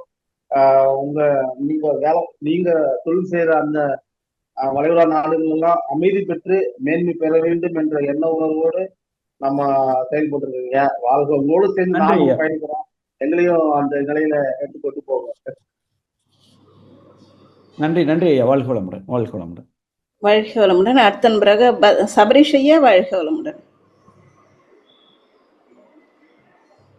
சபரிஷ் வாழ்க வளமுடன். அம்மா வாழ்க வளமுடன். அம்மா ஐயா முத்து ஐயா வாழ்க வளமுடன் ஐயா. வாழ்க வளமுடன் ஐயா. வாழ்க வளமுடன். வளமுடன் ஐயா. ரொம்ப சிறப்பா இருந்ததுங்க ஐயா. அந்த கேள்வி பதில் நீங்க சொன்ன விடைகள் ரொம்ப எக்ஸலண்டா இருந்தது. நன்றி ஐயா. ஐயா எனக்கு ஒரே ஒரு கேள்வி. இப்போ வந்து இந்த சில டைம் சொல்றாங்க இல்லைங்க ஐயா, கடுமையான சம்ஸ்காரம் இருக்கு அப்படின்னு சொல்லுவாங்க. நமக்கு நம்ம இதுலயே நம்மளே நம்ம யோசிக்கிறோம். சில இதுல எவ்வளவோ மாறணும்னு முயற்சி செய்யறோம். ஆனா அந்த பழைய 6 மணிக்கு போனா அந்த ஃப்ரெண்ட்ஸ் கூட அவங்க ஊர் சுத்திட்டு அவங்க அந்த அவங்க ஓன் அதுக்கு தெரிஞ்சல மாட்டிப்பாங்க. அந்த மாதிரி அவங்களுக்கு வந்து நீங்க அந்த மாதிரி கஷ்டப்படும் போது அது எப்படிங்க அதுல இருந்து நீங்க மேல் வருவீங்க? நம்ம மேல் பதிவு போடுறோம், தவம் பண்றோம் எல்லாம் சரி, பட் இருந்தாலும் அந்த பழக்க பதிவுல மாட்டிக்கிட்டே இருக்கவங்களுக்கு என்னங்க எப்படிங்க நம்ம இது பண்றது? வாழ்க வளமுடன். எல்லாரும் இந்த ஒரு சின்ன தாட் வந்துட்டாலே பாதி கிணறு தாண்ட மாதிரி தான். ஸோ கண்டிப்பாக நமக்கு காலையிலேருந்து நைட்டு வரைக்கும் ஒரு நாள் ஒரு ஒரு ஒரு ஹாஃப் டே மௌனம், இல்லை ஒரு 2 மணி நேரம் மௌனம் உட்காந்துட்டு தினசரி காலையிலேருந்து நைட் வரைக்கும் எப்படிலாம் நான் செய்கிறேன், என்னென்ன செய்துட்ருக்கேன், எது தேவையில்லாததை செஞ்சிட்ருக்கேன், எது என்னுடைய முன்னேற்றத்திற்கு தடையாக இருக்க போகிறது. இப்போது ஃப்ரெண்ட்ஸ் உடனே கூப்பிட்டாங்க, போனோம், டீ சாப்பிட்டோம், இதெல்லாம் ஓகே. அதுக்காக நான் ஃப்ரெண்ட்ஸே வேண்டான்னு இருந்தாலும் பெரிய ப்ராப்ளம். சன்னியாசி ஆகிட்டான்ருவாங்க, துறவி ஆகிட்டான்ருவாங்க. மனவளக்கலையில் இருக்க கொஞ்சம் பேருக்கு இந்த மாதிரிலாம் ஒரு பட்டம் இருக்குது. அந்த மாதிரிலாம் இருந்துடவே கூடாது. நம்ம உலக மக்களோடு எல்லாரோடையும் சேர்ந்து புலன் இன்பத்தை அனுபவிக்கிறது தப்பே இல்லை. ஆனால் அளவு முறையோடு அனுபவிக்கிறோமா, துன்பம் இல்லாமல் துன்பம் கொடுக்காமல் அனுபவிக்கிறோமா, ரொம்ப ரொம்ப ரொம்ப ரொம்ப முக்கியமான ஒரு விஷயம். அதுக்காக எல்லாத்தையும் விட்டுட்டு இருக்கிறதெல்லாம் துறவு கிடையாது. உறவிலே கண்ட உண்மை நிலை தெளிவே துறவுன்னு சொல்லியிருப்பார். ஸோ அதனால் ஃப்ரெண்ட்ஸ் வேணும், ஃப்ரெண்ட்ஸோட ஜாலியாக வெளியில் போகிறதுல தப்பே கிடையாது. ஆனால் என்னுடைய கடமையை காம்ப்ரமைஸ் பண்ணிட்டு நான் போகிறது தான் அங்கே சிக்கலாக இருக்குது. ஸோ இது எப்படி வெளியில் வர்றது? ஸோ ஒரு சின்ன டைம் மேனேஜ்மெண்ட் பண்ணணும். ஒரு நாள் உட்காந்து ஒரு 2 மணி நேரம் இல்லை 1/2 நாள் மௌனம் உட்காந்து டெய்லி காலையிலேருந்து நைட்டு வரைக்கும் நான் என்ன செய்கிறேன்? இல்லை ரொம்ப சிம்பிள். இப்போல்லாம் மொபைல் ஃபோனில் இருக்குது. டக்குன்னு அங்கங்கே முக்கியமான விஷயங்களை எத்தனை தடவை ஃப்ரெண்ட்ஸோட எத்தனை நாள் போனால் கடந்த 2 மாதத்தில் 1 மாதத்தில் ஒரு ரெக்கார்ட் பண்ணிட்டோம்னா, முதல்ல இந்த வாட்ஸ்அப்பில் டைம் எவ்வளோ ஸ்பெண்ட் பண்ணுறோங்கிறது வாட்ஸ்அப் டயத்தை நோட் பண்ணினாலே இந்த உலகத்தில் யாருமே எக்ஸசைஸ் பண்ண டைம் இல்லை, மெடிடேஷன் பண்ண டைம் இல்லைன்னு சொல்லதுக்கு வாய்ப்பே இல்லை. அதெல்லாம் நம்ம நோட் பண்ணிட்டோம் அப்படின்னு சொன்னால் 1 மாதம் கழிச்சு இதை உட்காந்து ஆராய்ச்சி பண்ணணும்னா நமக்கே தெரியும், ச்சே இன்னைக்கு 1.5 மணி நேரம் இதில் போயிருக்கு, அதில் 4 மணி நேரம் போயிருக்கு, இதில் 3 மணி நேரம் போயிருக்கு, இப்படி போயிருக்கு அப்படி போயிருக்கு. இதெல்லாம் ஒரு சின்ன ஒரு அனாலிசிஸ், ஒரு ஒரு தற்சோதனை செய்துட்டோம்னா ஃப்ரெண்ட்ஸ் முக்கியம். வாரம் 1 நாள் 2 மணி நேரம் அவங்க கூட போகிறேன், அது இந்த கிழமை இல்லை அவங்க சொல்கிற ஏதோ ஒரு நாள், ஆனால் ஒரு வாரத்துக்கு 1 நாள் தான் வெளியில் போவேன் அவங்க கூட. ஸோ இந்த டயத்தை நீங்கள் ஃபிக்ஸ் பண்ணிடணும். அவன் 4 தடவை கூப்பிடலாம், 40 தடவை கூப்பிடலாம், எப்பா சாரி எனக்கு வேலை இருக்குது, நாளைக்கு நான் வரேன், நாட் டுடே அப்படின்னு நம்ம சொல்லிடலாம். இது வந்து வாழ்க்கை துணைக்கு மட்டும்தான் இந்த ரூல் எக்ஸெப்ட் பண்ணிக்கணும். இப்போ எனக்கு சிந்தனை உரை இருக்குது. நேற்று ஈவினிங் வந்து சினிமா போகிறான்னு ஒய்ஃப் கேட்குறாங்க, நான் அன்னைக்கு தான் ப்ரிப்பேர் பண்ணுறேன், போயிடுவேன் நான் அவங்க கூட. வந்து நான் ஒரு 2 மணி நேரம் லேட்டாக உட்காந்து தூங்குறதுக்கு முன்னாடி ப்ரிப்பேர் பண்ணிவிட்டு போய்கிட்டே இருப்பேன். இது வந்து அந்த ப்ரியாரிட்டிஸ் வைஸ் நீங்கள் பார்த்துட்டு எது எனக்கு சரியானது, எது எனக்கு நன்மையை தருங்கிறத ஒரு சின்ன டைம் மேனேஜ்மெண்ட்டை போட்டுட்டு மனசுக்குள்ளே அந்த சங்கற்பத்தை மட்டும் சொல்லுங்கள். செய்துங்க, நீங்கள் அந்த ஃப்ரெண்டோடய போங்க, ஆனால் மனசுக்குள்ளே இனிமேல் நான் இதை தான் ஃபாலோ பண்ண போகிறேன், இதை தான் பின்பற்ற போகிறேன்னு ஒரு சங்கற்பத்தை போட போட போட அந்த எண்ணம் அடுத்த தடவை க்ளீனாக சொல்லும், போக வேண்டாம்னு சொல்லும். இன்னொரு 6 மாதம் ஆச்சுன்னா அவர்கள் உங்களை கூப்பிடுவதை நிறுத்தி விடுவார்கள். நமக்கு நன்மையானவர்கள் மட்டுமே நம்மளை சுற்றி வர ஆரம்பிச்சிருவாங்க, மற்றவங்களாம் கொஞ்சம் கொஞ்சமாக போக ஆரம்பிச்சிடும். எப்போ ஏன் எண்ணம் அதற்கு வலிமையாக இருந்தால் ஒத்த பதிவுகளுடையவர்களை தான் நான் இருக்கிறேன், ஒத்த பதிவில்லாதவர்களை நான் இருக்கிறது இல்லை. அதையும் மீறி வருதுன்னா இயற்கை அந்த கணக்கை தீர்க்கிறதுக்கு வந்திருக்குன்னு அர்த்தம். ஆனால் நான் இருக்கலை, இயற்கை அதை என்னை கொண்டு சேர்த்துருக்கு, ஏன்னா என்கிட்ட அந்த பதிவு இருக்குது. அதுதான் அந்த பதிவின் காரணமாக அவர்கள் ஈர்க்கப்பட்டு இருக்கிறார்கள். ஸோ இதை நம்ம கொஞ்சம் புரிஞ்சுக்கிட்டோம்னா நீங்கள் என்ன செய்யணும், ஒரு டைம் மேனேஜ்மெண்ட்டு, நேர மேலாண்மைக்கு எல்லாத்தையும் எழுதுங்க. எதில் நான் விரயம் செய்கிறேன்னு பாருங்கள், அப்படியே ரவுண்ட் பண்ணுங்கள். இதுக்குன்னு ஒரு டயத்தை ஒதுக்கிடுங்க. வாரம் 1 நாள் சினிமா போவேன், நோ ப்ராப்ளம். பீஸா சாப்பிடுங்க, நோ ப்ராப்ளம். ஆனால் க்ளீனாக ஃபிக்ஸ் பண்ணிடுங்க, இதுதான், இதுக்கு மேலே இந்த முறையை, இந்த அளவை நான் மீற போகிறதில்ல, இந்த முறையை மீற போகிறதில்லன்னு நீங்கள் ஃபிக்ஸ் பண்ணிவிட்டு முதல்ல இதில் வெற்றி எடுத்த உடனே பெருசாகவும் நம்ம டார்கெட்டை ஃபிக்ஸ் பண்ணக்கூடாது. இந்த டார்கெட்டு குறிக்கோள் என்பது ஸ்மார்ட்னு சொல்லியிருப்பாங்க. ஸ்பெசிஃபிக்காக இருக்கணும், அளக்கிற மாதிரி இருக்கணும், ரியலிஸ்டிக்காக இருக்கணும், டைம் ஃப்ரேமோடு இருக்கணும். இந்த அளவில் நீங்கள் அதை கொஞ்சம் வகுத்து கொண்டு ஒரு திட்டத்தை போட்டுட்டிங்கன்னா, மகரிஷி சொல்லியிருப்பாங்கல்ல, நல்லதெல்லாம் செய்கிறதுக்கு திட்டமிடுதல், செயல்படுத்துதல், கண்காணித்தல், இந்த 3 ஸ்டெப்பு. திட்டம் போடுறோம், அதன்படி செயல்படுத்துகிறோம், அதன் மாதிரி செயல்படுத்தியிருக்கிறானான்னு கண்காணிக்கிறது, மானிட்டரிங், பிளானிங், இம்ப்ளிமெண்டேஷன், மானிட்டரிங். இதை நம்ம பார்த்துட்டோம்னா 6 மாதத்தில் நீங்கள் அப்படியே தங்க கட்டியாக மாறிடலாம். கரெக்டாக உங்கள் பிளான் காலையிலேருந்து நைட்டு வரைக்கும் செய்யும். அப்பப்போ ஃப்ரெண்ட்ஸோட போகிறது, சினிமா அதெல்லாம் வேறு இருக்கும், ஆனால் அதெல்லாம் அதுக்கு தகுந்த மாதிரி நீங்கள் வச்சுக்கலாம். ஓகேவா? நன்றி. வாழ்க வளமுடன். வாழ்க வளமுடன். அடுத்த நண்பராக மாரியப்பன் ஐயா, வாழ்க வளமுடன். அம்மா வாய்ப்புக்கு நன்றி அம்மா. ஐயா வாழ்க வளமுடன் ஐயா. மாரியப்பன் பாண்டிச்சேரியில இருந்து பேசுறேன் ஐயா. வாழ்க வளமுடன் ஐயா. வாழ்க வளமுடன். வாழ்க வளமுடன். நல்லாவே கேட்கறேன், நேரடியான கேள்வி ஐயா. நான் என்னுடைய ஒரு 20 வருஷத்துக்கு முன்னாடி லாரி ஆக்சிடென்ட்ல பெரிய அளவுல பாதிக்கப்பட்டிருக்கேன். அதன் பிறகு மீண்டு எழுந்து வந்து மனைவி என் கூட வாழ்ந்துட்டு இருக்கிறாங்க. அப்ப நீ ரீப்ளேஸ் பண்ணி கையிலலாம் கொஞ்சம் நெயிலிங்லாம் பண்ணியிருக்கேன் ஐயா. நான் இதுலயே நான் வாழ்ந்துட்டு வரேன். என் 2 மகள்ல ஒரு மகள் திருமணம் முடிச்சுட்டு, ஒரு மகள் வந்து இன்னும் பண்ணணும்.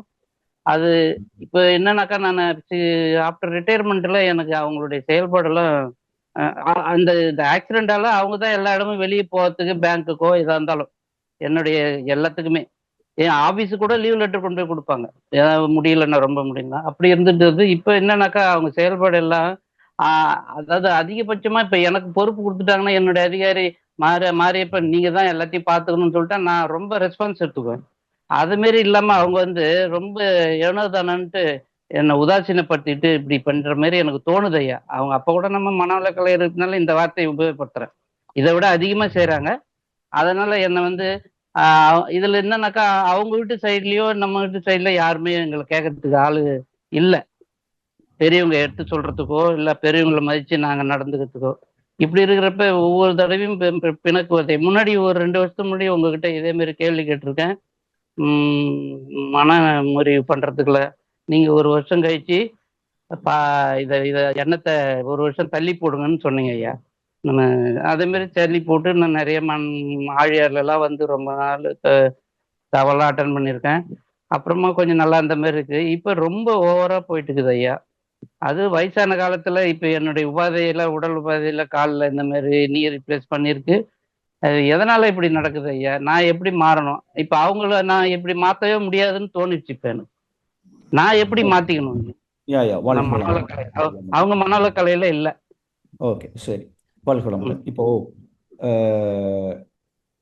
நம்ம கொண்டு வந்த கர்மா ஒரு விபத்தாயிடுச்சு, முட்டியை ரீப்ளேஸ் பண்ணுற ஒரு ஸ்டேஜுக்கு போயிடுச்சு. ஸோ அதனால் நீங்கள் வந்து பல வகைகளில் கொஞ்சம் பாதிக்கப்பட்டு அதுக்கு வந்து அவங்க கூட இருந்து எல்லாம் பார்த்துருக்காங்க. 1 வருஷமோ 2 வருஷமோ ஏதோ பார்த்துருக்காங்க. இப்போ கொஞ்சம் ஏனோ தானோன்னு பார்க்க ஆரம்பிச்சிருக்காங்க அப்படின்னு கிளீனாக சொல்கிறீங்க. 4 தேதி வரைக்கும் பார்த்துன்னு தான் இருக்காங்க. இப்பயும் கூட தான் வாழ்ந்துட்டு இருக்கிறேன். ஓகே, வெரி குட், நல்லது, சூப்பர். இப்போ எனக்கு வரக்கூடிய சூழ்நிலைகள், அந்த துன்பங்கள், அந்த சிக்கல்களுக்கு காரணம் அவர்கள் அல்ல. குற்றவாளி பாவி என்று யாரும் இல்லை, நான் தான். அப்போ நீங்கள் உங்கள் கேள்வி கரெக்டாக வந்துச்சு, நான் என்ன மாற்றணும் அப்படின்னு கேட்டுட்டீங்க. ஸோ அதனால் உங்களுக்கு புரிஞ்சு போச்சு, தப்பு அவங்க மேலே இல்லை, தப்பு என் மேலே தான். என் மேலேன்னா நீங்கள் செய்கிற செயல்பாடுகள் இப்போ கரெக்டாக இருக்கலாம், ஆனால் கொண்டு வந்த பாவப்பதிவின் காரணமாக இப்போ அது நடக்கலாம். ஸோ அதனால் ஃபஸ்ட்டு நான் இப்போ என்ன பண்ணணும் அப்படின்னு கொஞ்சம் யோசிச்சு பார்த்தோம் அப்படின்னு சொன்னால், இப்போ இந்த 2 வருஷமாக அவங்க பண்ணியிருப்பாங்க. அதில் அவங்களுடைய அனுபவம் எப்படி இருக்கிறது என்னன்னா, இப்போ நான் இங்கே இருக்கேன், ஏமா அந்த டிவி ரிமோட்டை எடுத்தானே என் ஒய்ஃப்ட்ட கேட்குறேன்னு வச்சுக்கோங்களேன். என் கால் நல்லா தானே இருக்குது, கையும் நல்லா தானே இருக்குது, ஏன் நான் போய் எடுக்க முடியாதா? அது என்ன அவங்கள கூப்பிட்டு அந்த டிவிக்கே ஒரு ரிமோட்டு, அந்த ரிமோட்டை எடுக்கிறதுக்கு நான் ஒரு வீட்டம்மாவை நான் கூப்பிட்டு கேட்குறேன்னு வச்சுக்கோங்களேன், அப்போ எடுத்து கொடுத்துருவாங்க. இதே மாதிரி 10 வருஷம் செய்வாங்க. 10 வருஷம் கழிச்சு ஒரு நாள் திருப்பி அடிக்கப்படும் அத்தனையும். அப்போ இப்போ எனக்கு நடக்கிற அத்தனை இன்பத்திற்கும் துன்பத்திற்கும் காரணம் நான் இதுவரை செய்த செயல்கள், கொண்டு வந்த பதிவுகள், இது எல்லாமே இருக்கு. ஸோ அதனால நம்ம என்ன செய்யணும்னு கேட்டால், இப்போ இருந்தாவது நாம அடுத்தவங்களுக்கு துன்பம் கொடுக்காம இருக்கோமா, ஒன்று. முடிஞ்ச அளவு அவங்களுக்கு உதவி செய்கிறோமா. இப்போ என்னால் முடியல, அவங்க தான் செஞ்சிருக்கிறாங்க, நம்ம முயற்சியாவது எடுத்திருக்கோமா. முயற்சி எடுத்து கீழே விழுந்து ஏங்க இப்படி செய்றீங்க, உட்காருங்க, நான் கொண்டு போய் லீவ் லெட்டர் கொடுத்துட்டு வரேன், போறாங்களா? ரைட்டு.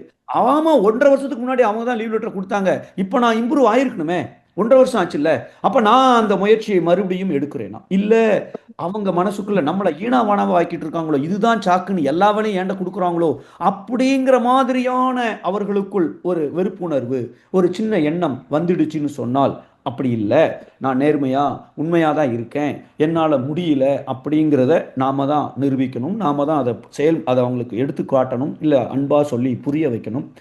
ஸோ நீங்கள் மனசில் முதல்ல அவங்க தப்பு செய்கிறாங்க, ஏனோ தானோன்னு இருக்காங்கங்கிற எண்ணத்தை சுக்கி ஓரமாக, அது உண்மையாக இருந்தாலும் சரி தான், அது உண்மையாக இருந்தாலும் சரி, ஏன் பார்வையில் பாசிட்டிவ் மட்டுமே என் கண்ணுக்கு தெரியணும். ஸோ அதை வைங்க, 1. 2, அவங்க நமக்கு இதுவரைக்கும் செய்த நன்மைகள் தியாகங்களை நினைச்சு ஒரு 1/2 மணி நேரம் 1 மணி நேரம் அதையே மனசுல ஓட விடுங்க. உட்காந்து ஜஸ்ட் உட்காந்து, நமக்காக 2 வருஷம் என்னெல்லாம் பண்ணாங்க, அதை செஞ்சாங்க, இதை செஞ்சாங்க, இவ்வளவும் பண்ணிட்டு பண்ணுறாங்க, இப்பவும் பண்ணிட்டு இருக்காங்க அப்படின்னு நிறைகளை போட்டு மனசுல நிரப்புங்க. 3, அவங்களுக்கு ஏதாவது நான் உதவி செய்ய முடியுமா, உங்கள் கடமையை தவிர அவங்களுக்கு நான் ஏதாவது இந்த நிலையில் இருந்து கொண்டு என்னால் என்ன உதவி செய்ய முடியும், அதற்கு நான் என் திறமைகளை எப்படி மேம்படுத்திக் கொள்ள முடியும், அந்த திறமைகளையும் நீங்கள் மேம்படுத்த யோசிக்கணும்னு போட்டிருப்பார் வாழ்க்கை மலரில் மகரிஷி அவர்கள். அப்போ நான் அதையும் செய்ய முடியுமான்னு பாருங்க. நம்ம இதை கரெக்டாக செஞ்சிட்டோம்னு சொன்னால் கண்டிப்பாக நல்லது நடக்க ஆரம்பிச்சிடும். நீங்கள் நம்பணும், இதெல்லாம் நான் என் கடமையை நிறைய செய்யணும். ஸோ கூடுமான வரைக்கும் நீங்கள் செய்ய வேண்டியது, நோ, யாருக்கும் துன்பம் கொடுக்கக்கூடாது, நம்மளும் துன்பத்தை எடுத்துக்கொள்ளக்கூடாது. 2, அவங்களுக்கு நான் ஏதாவது உதவி செய்ய முடியுமா.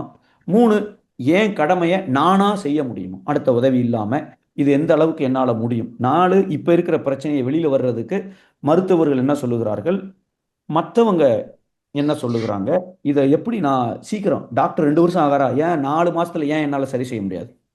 டாக்டர் ஆப்ரேஷன் பண்ணுங்க, ஏன் ஆப்ரேஷன் பண்ணாமல் செய்ய முடியாது. இந்த நடுமனதின் ஆற்றல் இன்ஃபைனட்னு சொல்கிறாங்கல்ல, அதை நம்ம முயற்சியாவது எடுத்திருக்கோமா.